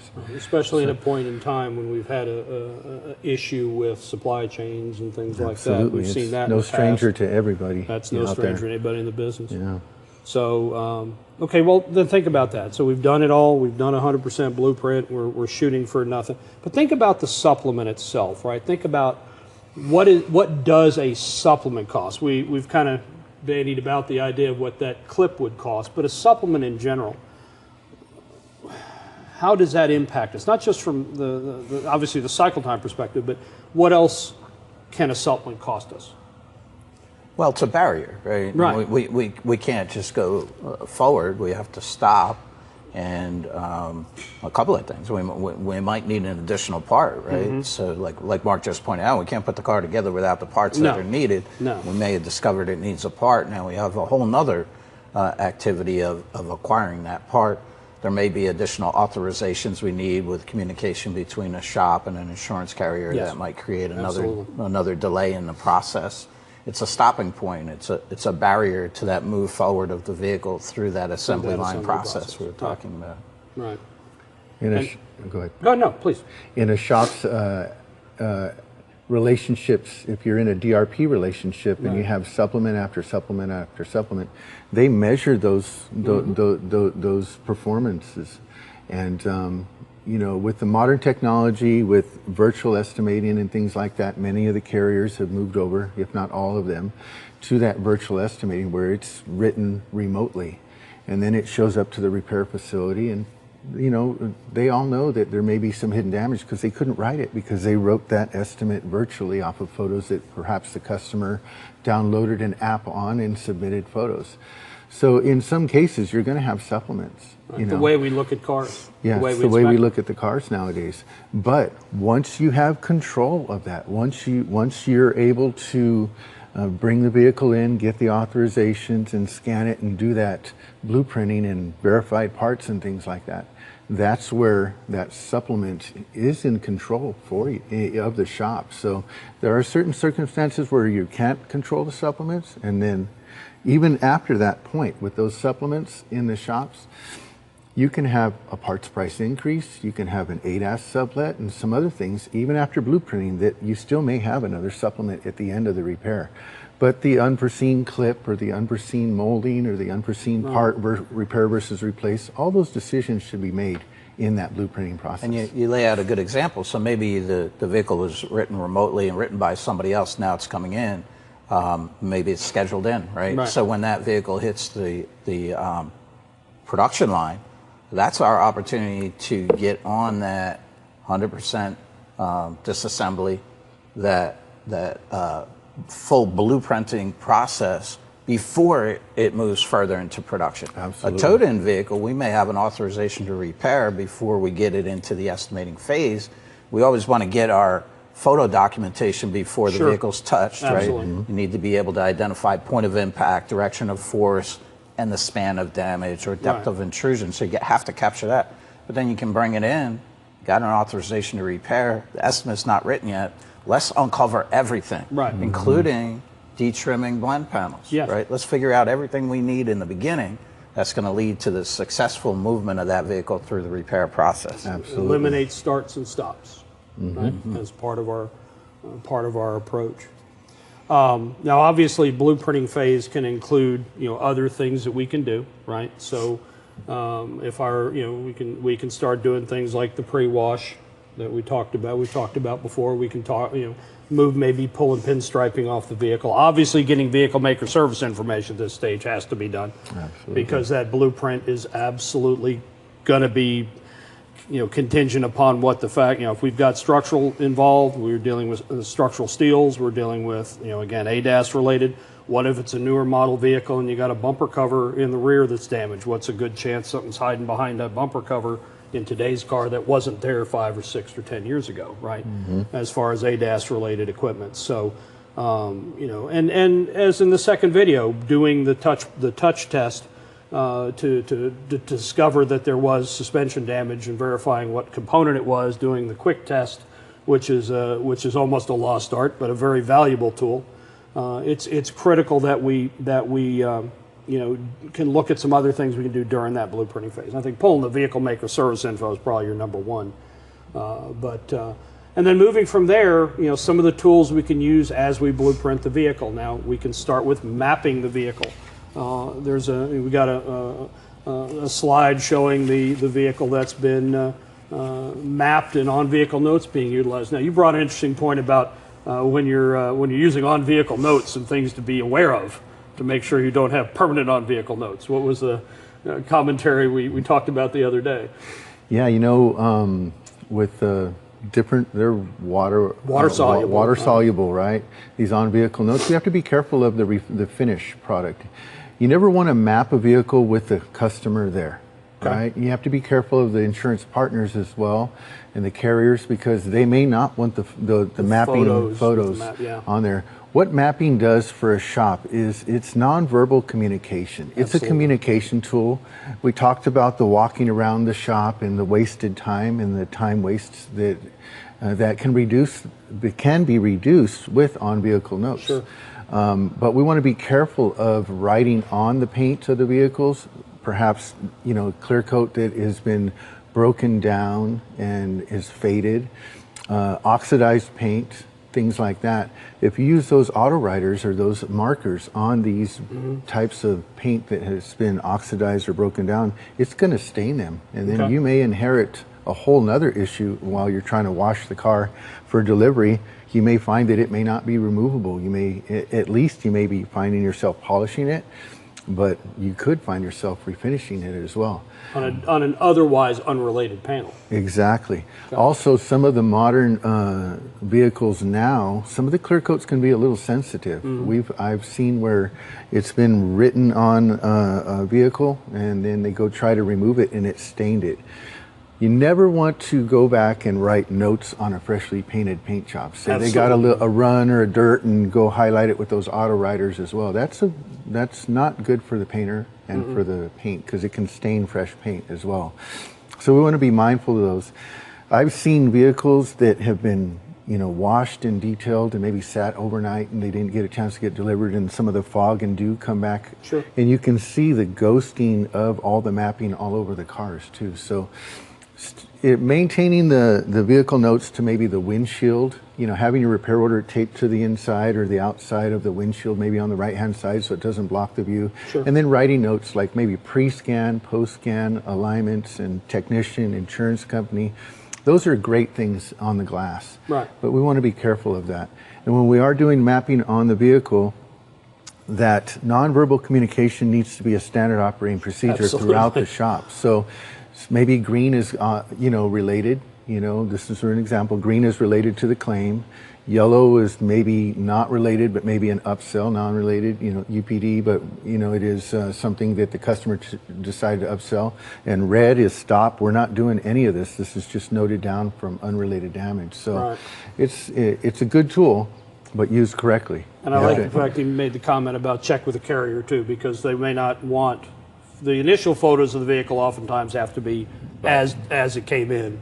Make sure they're okay that you have photos of it mapped. If they have a further life. Further life, right. So, you know, it may be subject to a file review, maybe some type of audit internally or through the state. It might go into a subrogation process where things are questioned. Right. So there's reasoning behind it. Absolutely. But the good in it is answers to technicians' questions are on the car. Right. That car is going to move through a repair process. However you communicate it, whether it's through a paper document in the windshield or you practice on vehicle mapping with cautions to what you talked about, technicians have the answers they need when they need them. Right.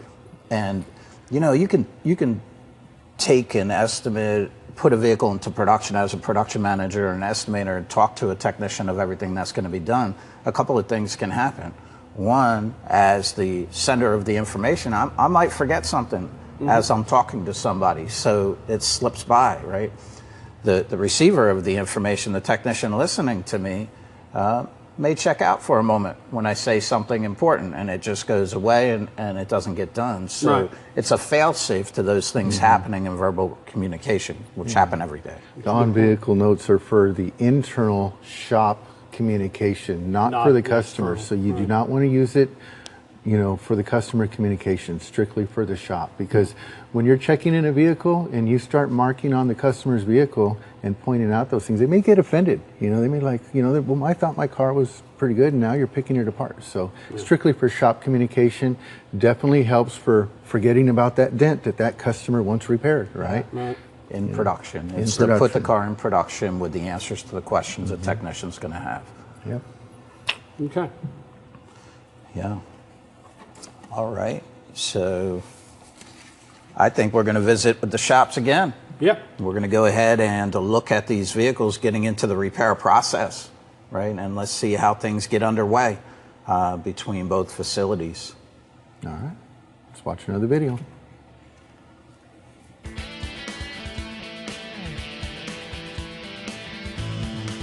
Hello. Hi. Hi. Glad you're here. Thanks. I was told to bring my car in this morning. I wasn't sure what time, but I hope it's okay. Yep, that's good. We've got the parts here. Okay. We're ready to start on it right away. Good.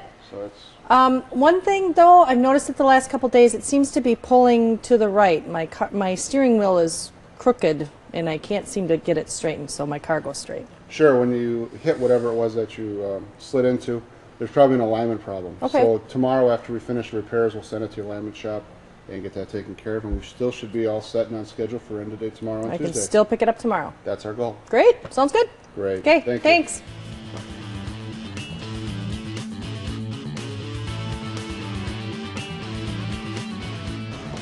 Oh, excellent. We got started on it today. Yeah, but there's a broken spacer behind the bumper we didn't see before. Oh, for crying out loud. It's getting missed on the estimate, huh? Yeah, we're going to have it ordered. Well, I'll tell you what. You just keep working on it. I'll go meet with the parts manager. Hopefully we got one of those things in stock. Okay. All right. Hey, how's it going? Yeah, I need to order another part for that cord that we've got here. I need a spacer for the left side. Yeah, part number is 71598 SDA A10. Yep, A10. Nothing in stock? When do you think I can get one? By Thursday? All right, why don't you order that? If you can get it here sooner than Thursday, that'd be great, but if it's got to be Thursday, then that'll just have to work. Okay. Yep. Thanks. Yep. Bye-bye.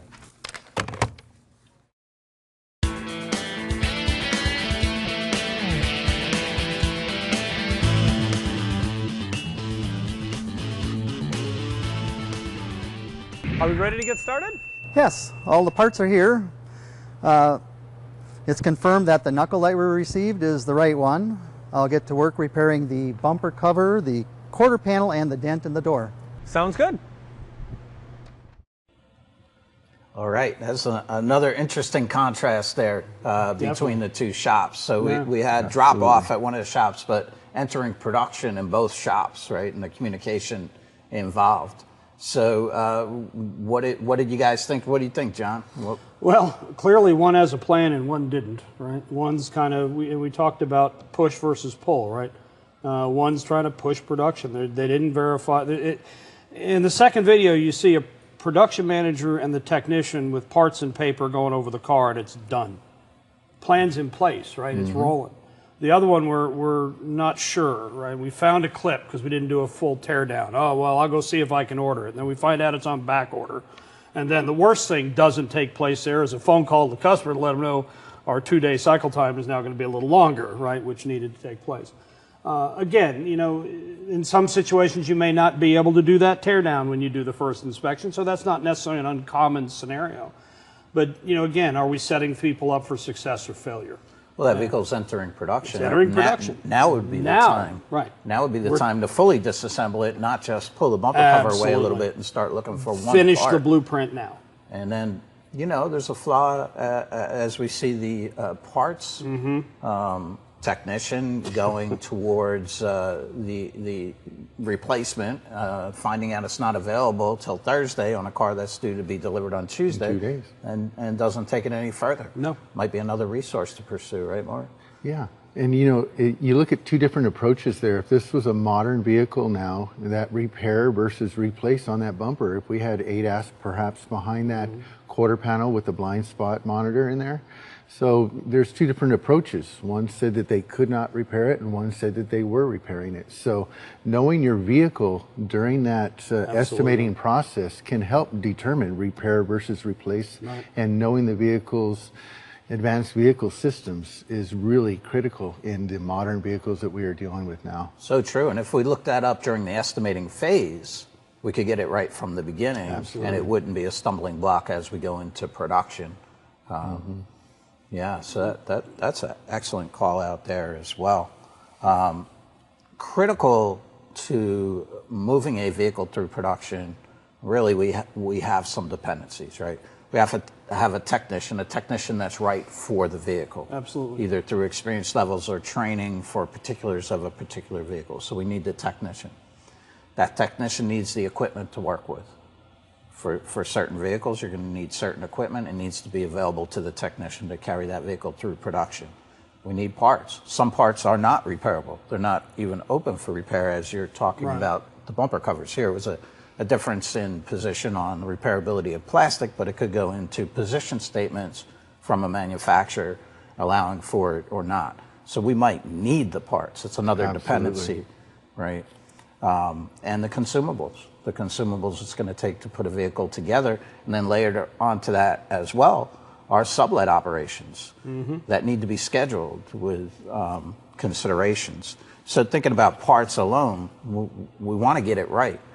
When we talked about potential cycle time bandits in the estimating phase, we need standard operating procedures for estimating phases too. So understanding how the car is equipped and what are the requirements for the OEM. But also properly identifying the vehicle on the way in. Make sure you get that VIN number right. Don't bypass a prompt from a computerized estimating system that's saying invalid VIN. Well, you got to get that straightened out before you go any further, so it decodes properly. Make sure you get the right submodels, the right driveline, the right options, paying attention for ADAS. Get all that right, so you're getting a good start, and ordering the right parts, right? So when we think about parts, there are some standard operating procedures that should be in play to get it right? Starting with the estimate, the proper identification of what you need. What are some issues you might see with parts, Mark? You know, when it comes to parts and working with one person at the parts house or the vendor, really helps. You develop that relationship with them. Your parts technician in your shop needs to be involved in that blueprinting process. And once we receive authorization and we're moving forward in that parts ordering process, that communication with the parts supplier is key. And having that person that you can go to, perhaps even developing a relationship with them where you can share your personal numbers and use technology for texting photos for things that you need and verifying things. It's just whatever can help reduce cycle time by saving time in that communication process with your parts vendors, and making sure that you are ordering with the correct parts order sheet that's usually produced either from the estimating system and or the management system, and verifying that. When you go over an estimate with your technicians and you verify that estimate with your technician, then you know you're going to have an accurate parts order, and then they can go ahead and start that parts ordering process. If something comes back on back order, once you place that initial order, maybe we need to do a search and do a deeper dive. But we don't stop there. You know, if we just keep on going in that part search until we know when they're going to be here. This also has to do with that customer update and that customer information, and keeping that customer informed in that repair process. Because, you know, we always want to overpromise and underdeliver, right? We want to give ourselves a little bit of buffer on that, but there are those hiccups that come along the way with that, and parts is a big part of that. So if we find something that's not available on national back order or something else, we need to communicate that to the customer so the customer understands that, and they and also rentals too. We need to communicate that to the rental car companies so this way they can extend rentals accordingly. Additional aspects to it for sure, the communication, right, between Absolutely. the three parties involved. Well, and again, that's a fundamental, right? When you talk about this entire process, is being able to keep that line open and continuously utilize it.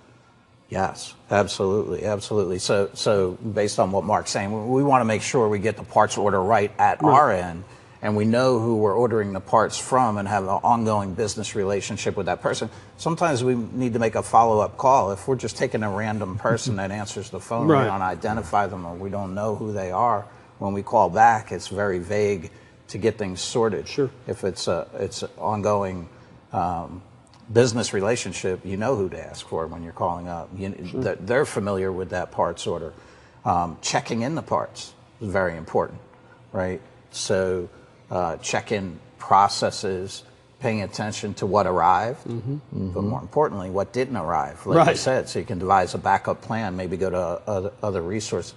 What else should you do, John, when the parts get there? Well, I had an opportunity to work in the parts department for a while when I was in the store. Great parts manager, taught me a great deal. And what we did was, as the parts came in, we would, of course, break them down by RO, verify, of course, that all the necessary replacement hardware, for example, is with the part, right? Because you may get the part, but you may not get the attachment hardware with it. So we made sure all that was there.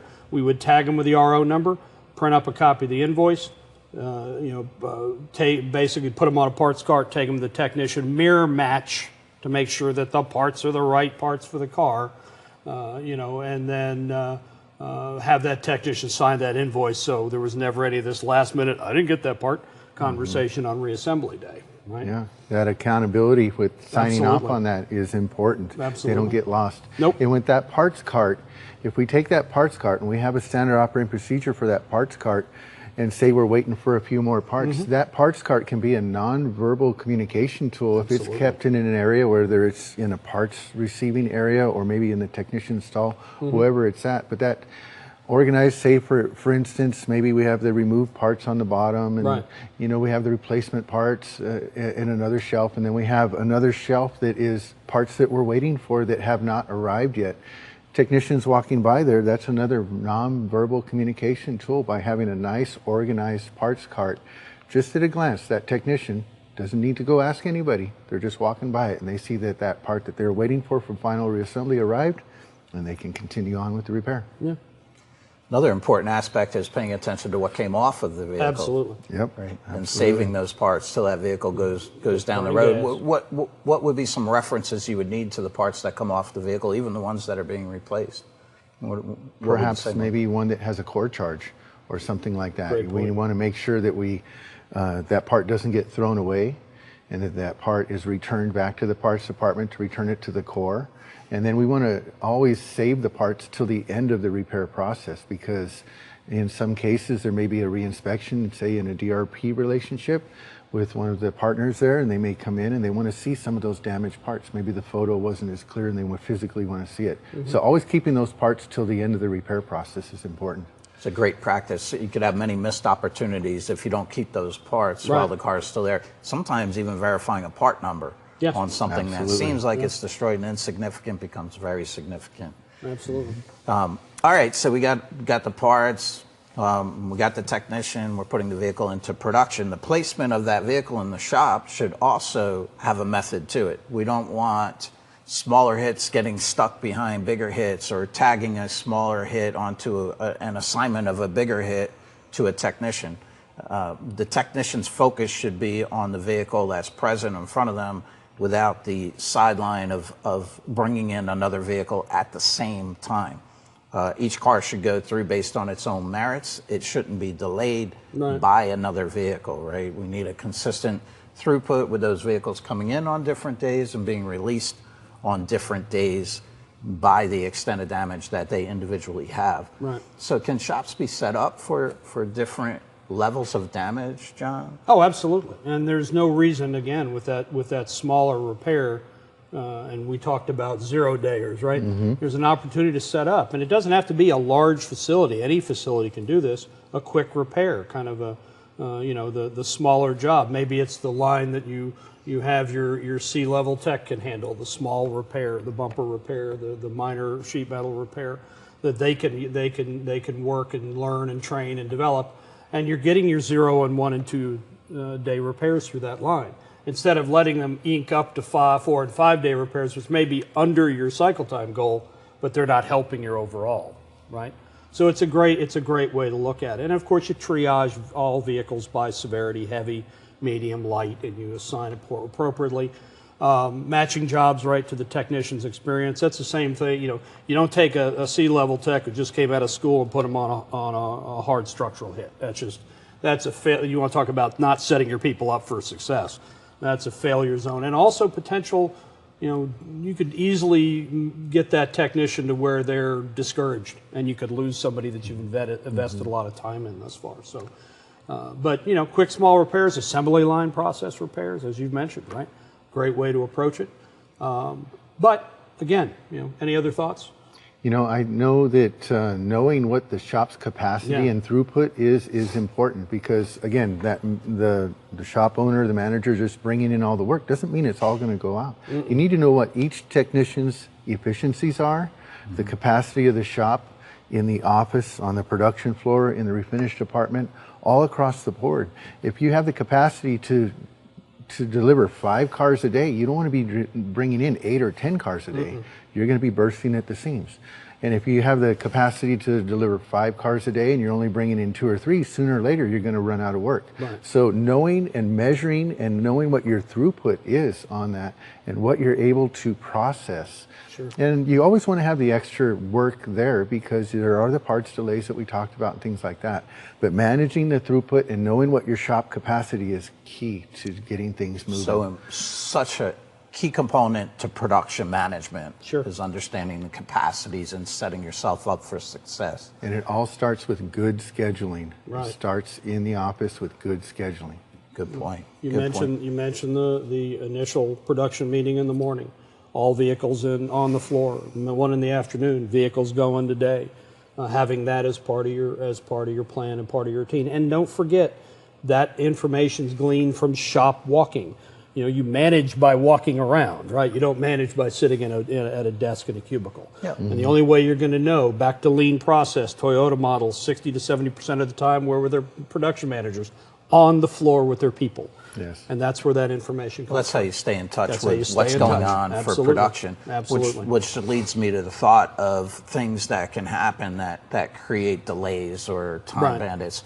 Like in a structural repair area, we need the structural tech to be set up for success with available equipment, available information to carry out the OEM procedures we talked about before. What are some things that could create delays in the structural repair area? You know, having a technician, say, doing some repair work on the frame rack. You know, all the structural repairs done, but they're still doing a little bit of filler work on that. That is a big time bandit. Sure. You know, that vehicle has been measured, it's been structurally repaired. It needs to come off that frame rack and move into the stall and make room for the next structural repair. There's 2 most important pieces of real estate in a repair facility, and that's a frame rack and a paint booth. You know, if they're being tied up for unnecessary repairs in those 2 areas, can definitely be a time bandit. So you want to move it out of that repair stream, get into the repair process, and get another structural repair on that. Pull the next one through. Yep. Right. Move and pull the next one in. in. A lot of facilities, those pieces of equipment are shared by multiple techs. So if a tech, you know, there's some temptation there. If a tech feels like they want to do their outer panel work up on a shared frame machine, that frame machine can't be used for what it's designed for. Exactly. Right. So we're losing time on another vehicle.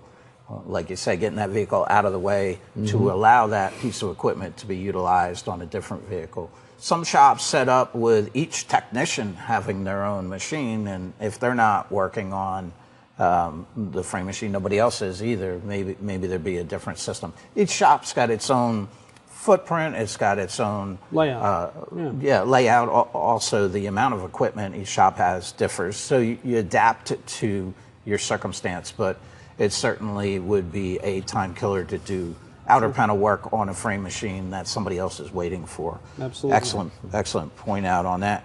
Non-structural repair areas can have some time bandits too, right, John? Well, you know, again, we talked about having the right equipment in the right place at the right time, so the technician's not having to walk all over the place to get sandpaper, right? That you don't have everything locked in a cabinet, hidden behind in the production office. The materials you need are where they need to be at the time they're needed, right? That's a huge one, and I've seen that happen in stores before, where they're walking all over the place trying to find what they need to fix the car. That's a huge area in the non-structural, is not having the equipment, not having safety gear where it needs to be, not having your eye wash stations cleaned out, not having there's all kinds of different things in the non-structural area that could be an issue. Mark, On that non-structural repair area, we want to make sure that we're trying to create a consistent quality repair.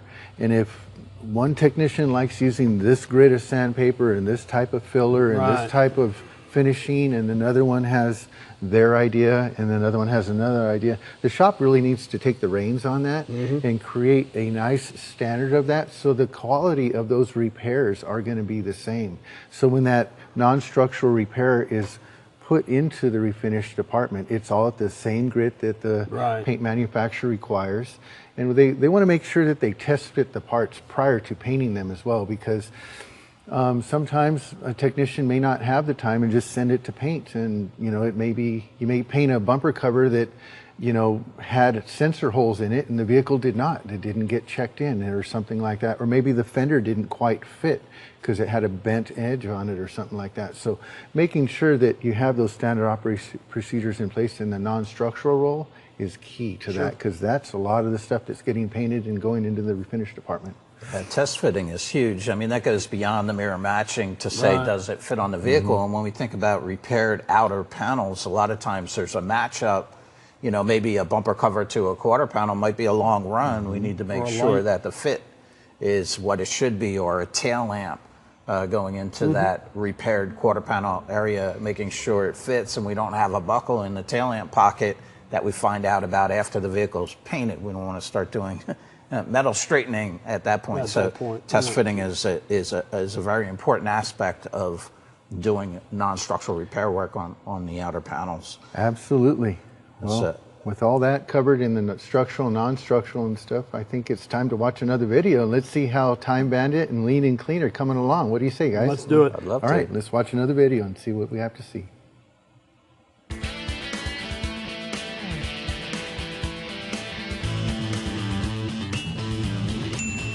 Hey, the repairs are all done. It's all ready to be painted. Can you get this in? Are you in a hurry?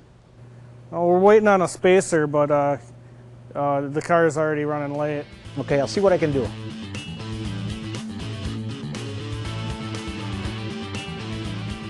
Hi there. Hi. I'm here to pick up a Honda Accord that I dropped off yesterday. They told me it would be ready today. Oh, sure. Let me check on it for you. Okay, thanks.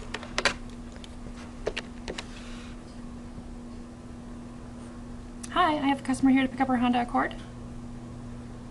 Okay, I'll let her know. Thanks. I guess he'll be right up. There's been a little delay.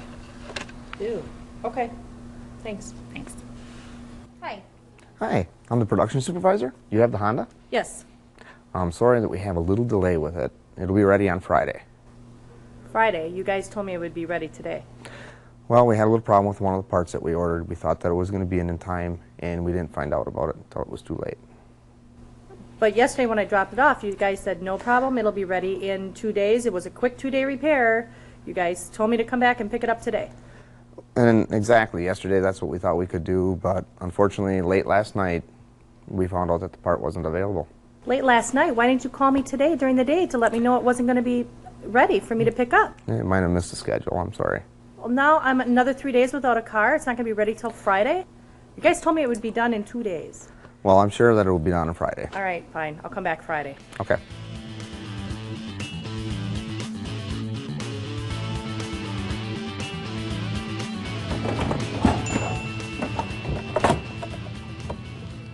Oh, great. It's the wrong bumper cover. What's going on? This is the wrong bumper cover. It said Honda on the bag. I don't know what happened. Not again. You know, I just talked to this customer the other day. Now I'm going to have to hear about it again. Fine. I'll get with the parts guy, put it over on the side, and then I'll get back to you, see when we can get another one. Okay. Well, we have a little issue that happened. The bumper cover that came in that needed to be replaced was actually the wrong one. Yeah, sometimes these are kind of outside of our control here. You know, you order the part, if the part comes in, we have to kind of deal with that a little bit. But unfortunately, that delays the car, and I know that we were going to have it to you on Friday, but now, because we have to send this part back, we will be able to get it to you on Monday.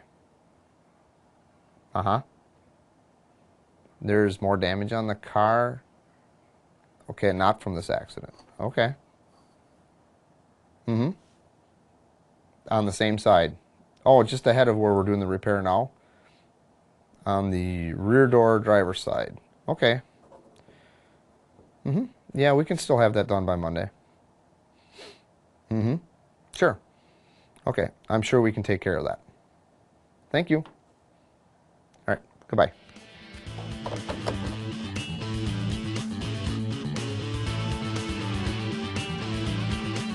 Here you go. Oh, great. We got the right bumper cover this time. I'll put this on and send it off for an alignment.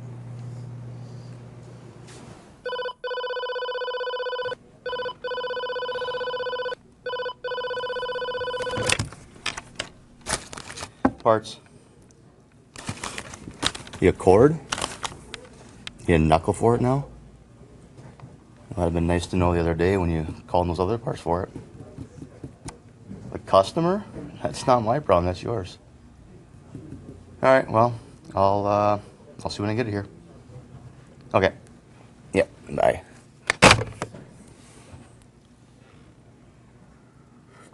Yes, this is the production manager from Time Bandit Auto Body. Yeah, about your car. Unfortunately, I realize I told you that you could pick it up on Monday. However, we did bring it over to the alignment shop today, and they called us back and said that there is a bent part. Yes, I realize I told you it was going to be done on Monday. Well, this is something that we did not see when we had it here in the shop. Yes, no, we can't get the part anything faster. Unfortunately, we didn't have one of those in stock and we had to order it. Yes, yep. We'll have it ready for you on Friday. Well, the car has to come back to our shop. We've got to put the part on, and then we have to bring it back over to the alignment shop. Yes, I realize. I know that this is the second time that I've called you, but it will be ready on Friday. Yes. Okay. Thank you. Whew.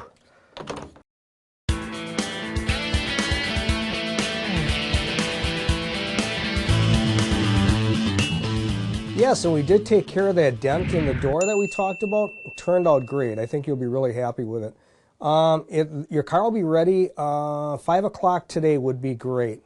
Will that work for you? Perfect. You're welcome. Okay, we'll see you then. Have a good day.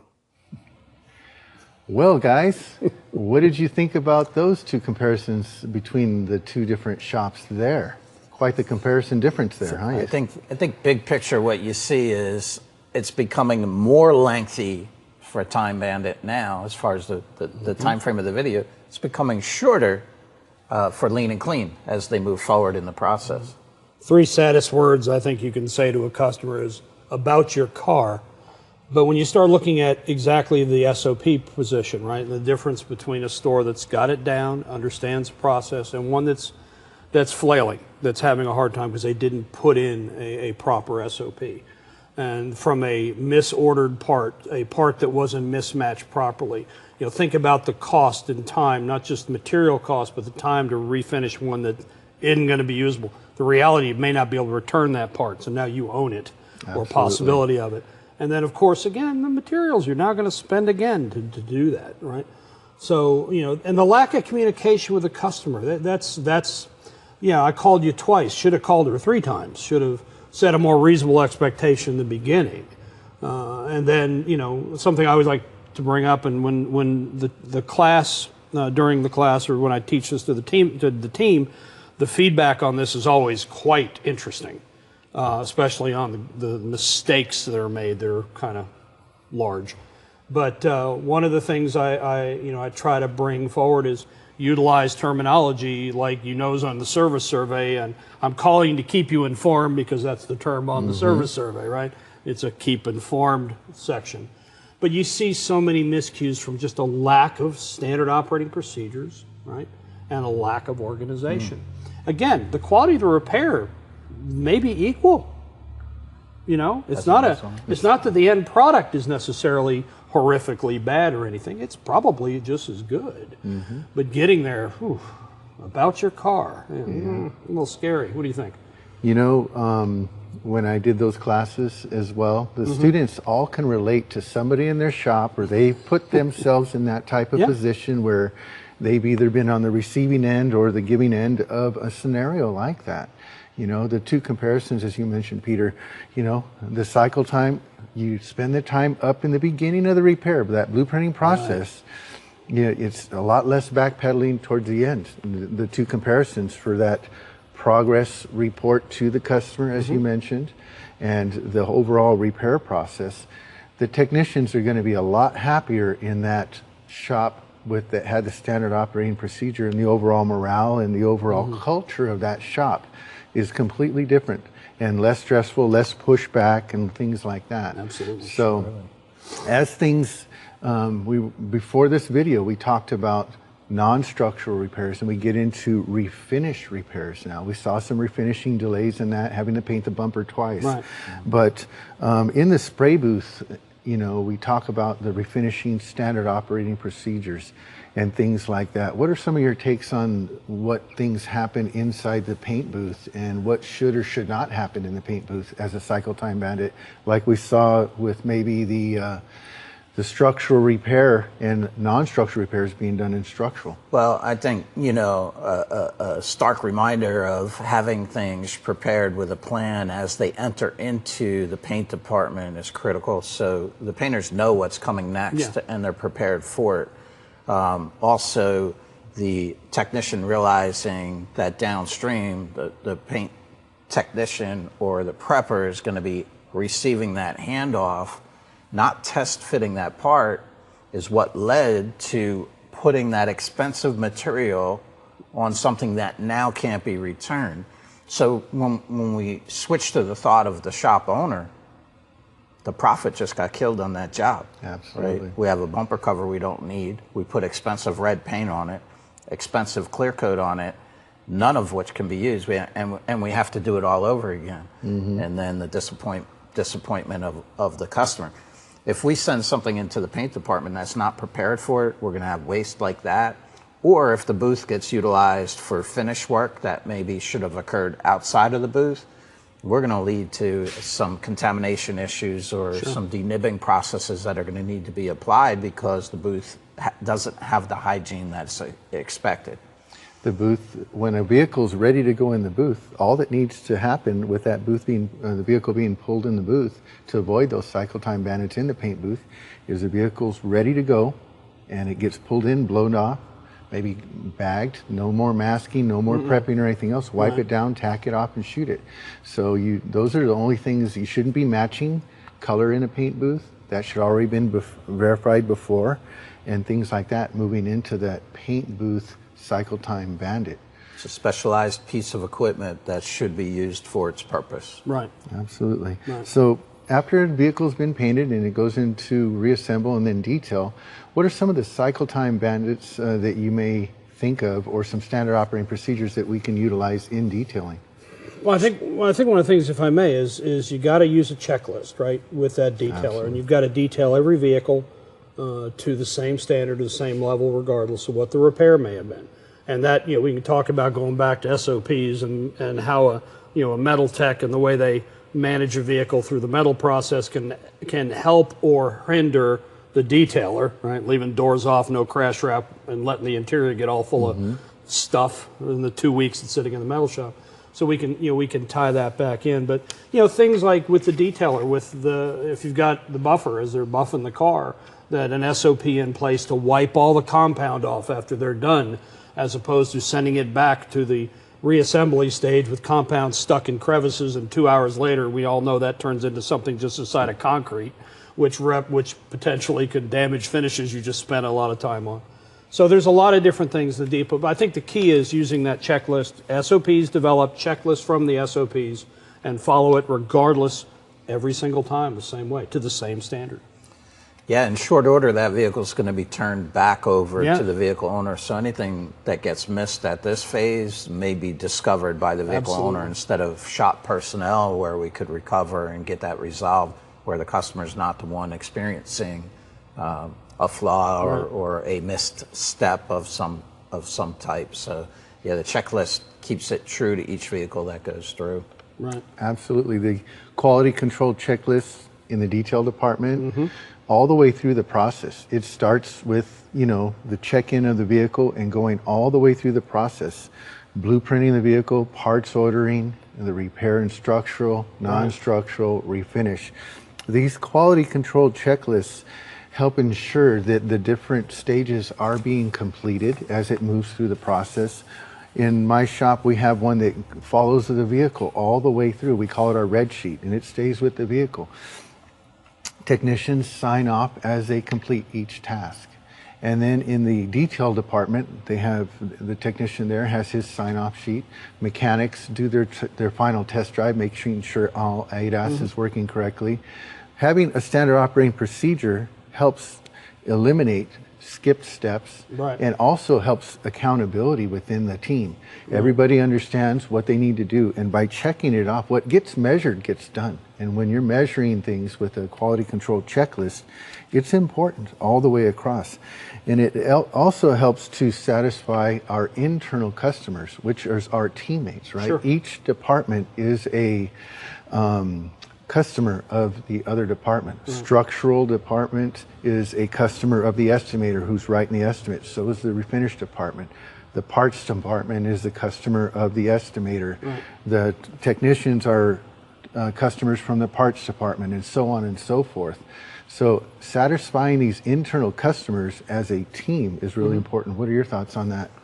Yeah, I think it leads to the respect of the individuals you're working with, creating that harmony in that work environment. And a byproduct of that is a known process that has success towards the high quality repair that everybody's striving for. There's no differences of one technician delivering a product to the internal customer. Doesn't matter which technician worked on the car, the prepper's receiving the same product. Standards are the same. Right? Absolutely. And we don't have corrections because we've got varying standards, varying levels of finish as it comes through to the prep department. So, yeah, I think that internal customer piece, back to what we talked about previously about the satisfaction, how a store that is organized, that has the SOPs in place, it follows them. You live in a trust but verify environment, but that verification process, ultimately, you want to be able to have it work so smoothly. That verify is very easy, right? And it's not creating stops and starts. And that process, when you have it in place, equals happy employees, and happy employees equal happy customers. Right. So with that, let's go ahead and see how the delivery goes with the two shops here as we move into our final videos.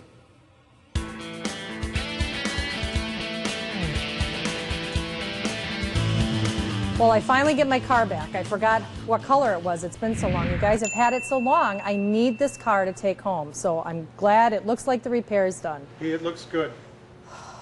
This part looks good, but come on. I asked you guys, I thought we agreed that that dent was going to get fixed. Ma'am, when the estimate was written up, it was written for the back end, not the front end. No, when I was here, when I had to call in and then I had to come back in a couple of different times to get this figured out, we agreed that that dent was going to get fixed in this repair. Ma'am, you reviewed the estimate. It was not on there. It was That only was for something we talked about it after that estimate came through. We talked about fixing that dent while you guys repaired this damage. Ma'am, you might have talked about it with the other guy. You didn't talk about it with me. That's not my fault. I'm the customer. We agreed that that dent was going to get fixed. Ma'am, I'm really sorry about the mix-up here, but what can we do to make this right for you? We can fix it. We can get it in next week. We're real busy now, but we can take care of it for you. You know what? I am done with this place. I want my car, I want my keys right now. I'm gonna find someone else to fix that dent because you guys couldn't do it to begin with. You've had my car for 2 weeks. I wanna get out of here.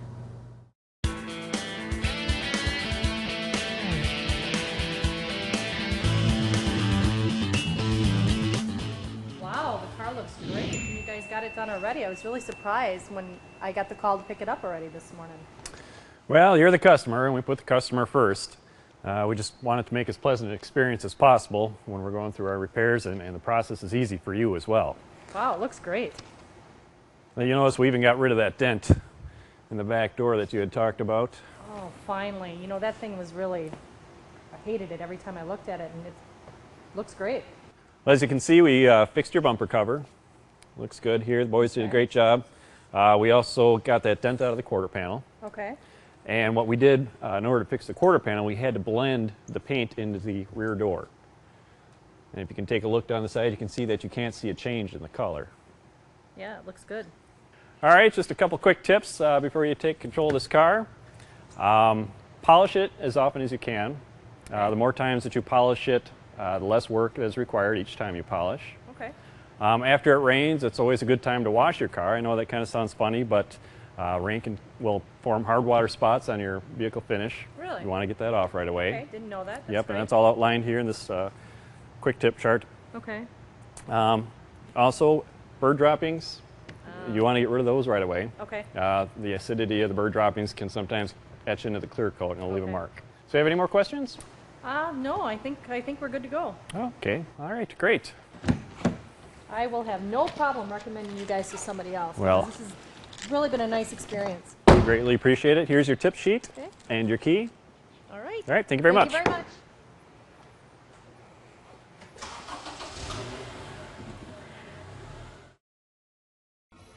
Well, what did you think about that delivery there, guys, from the two shops? Quite the different comparison experience there. Two very different tones, right? Absolutely. The tone stands Absolutely. out between the two. Yeah. Well, you know, I've delivered cars for other advisors, and I've been that guy on the first video who's walked into that buzzsaw, right? Mhm. And obviously his skill set on dealing with the difficult conversation and listening to the customer and showing better empathy could definitely be worked on a little bit. But that's a tough situation if you're delivering a vehicle for someone and QC wasn't done and expectations weren't met and conversations weren't had. That's a tough situation to be in. But again, go back to standard operating procedures, go back to quality control throughout the process, communication with the customer. You know, that whole piece, all of it tied together could have avoided, right? Set that expectation reasonably and follow through with your customer. A couple of key points too. Thinking about the customer's position in it. They Yeah. weren't the one who created all these delays, right? So They they're here to trusted pick us. up their vehicle. Any shop representative should not be bad-mouthing another shop representative or talking about being too busy to take care of her car. Once again, that customer is the star of the show. You Yeah. treat that customer like they're the star of the show. Yeah. Definitely don't want to be argumentative with the customer. No. Take their points and resolve them, especially when there's an apparent and obvious issue that she's brought up in that scenario. Own the problem. Absolutely, absolutely. You know, if the shop would have had those standard operating procedures, a lot of these things could have been avoided. You know, mapping the vehicle and pointing out that nonverbal communication would have caught that dent in that, and that customer, you know, it would have been, you know, a lot happier in that delivery process had that dent been taken care of. But if you think about it, the comparison, we have 2 days and we have 12 days. There's a Right. 10-day comparison. The end Right. result, as we mentioned, overall quality of the repair, although they did miss that thing, is a quality repair. But, you know, the customer, the CSI, What's the customer's perception the of it? customer's perception of the overall, the way the shop handled it in those two different scenarios. You know, there's no two right or wrong way. It's just having a quality control in place, having standard operating procedures in place definitely showed the differences. That blueprinting process really helped spend a little bit more time up front, and that end result was a lot more desirable for that customer. You know, just catching things along the way and that miscommunication from the other shop really caused some disunity within the shop and some stress and frustration that trickled all the way down to that customer. Sure. Right, that customer was definitely affected. So these inspections all the way across the board, as we see that delivery process with that customer. Some shops have maybe a customer service representative deliver the vehicle. Some shops maybe have the estimator deliver the vehicle. But going over that repair process is important. And making sure that quality control with the checklist and your mechanic and things like that with the modern vehicles, with ADAS and things like that, we need to be in tune with the vehicle. The estimators, the front office staff that's dealing with the face of the customer, they need to understand how those vehicles operate. If they don't own a vehicle or they have never driven a vehicle that has ADAS, they need to understand those operations of the vehicles. Sure. So this way, when the vehicle is delivered back to the customer, they can explain to the customer what's been done and all these functions have been reset and calibrated and things like that when we are dealing with, because that's on their mind because they purchase these vehicles with these modern amenities and they're safety features for them and their family. Yeah, from a quality control perspective, I always think of the ADAS and the calibration. It's kind of the invisible side of the repair process now, looking over the vehicle, making sure fit and finish is good and everything's good to go. Won't pick up on were things followed through with. Did the ADAS calibration occur? Did we send out the vehicle if it's going to a sublet scenario? Did the calibration complete as it's expected to when it was being done? So that verification as well is all outside of the car. It's through documentation of what occurred that can't slip through, right? No. ADAS systems that malfunction, of course, worst case scenario would be an accident or something, but really, you're thinking about the features of those cars and people becoming accustomed to them. The more likely scenario is a comeback because somebody says their car's not operating correctly. Right. So we want to make sure that those things are followed through with as well.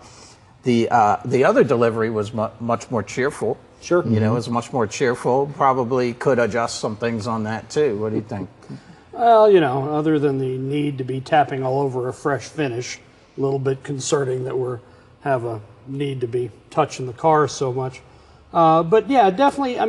Personally, the conversation seems a little disingenuous at some points, but the attitude's better. It's, again, a little bit happier. We've got a good product. We know we've done it right. We've exceeded your expectations. I kind of got you in the palm of my hand to play this thing right. And for example, maybe we've got a mechanic that's there at the store and I need to feed that mechanic. I've got this customer loving us, and maybe ask him the question there. Hey, who does your oil changes and tire rotations? We've got Bob over here. He's an ASE certified master tech.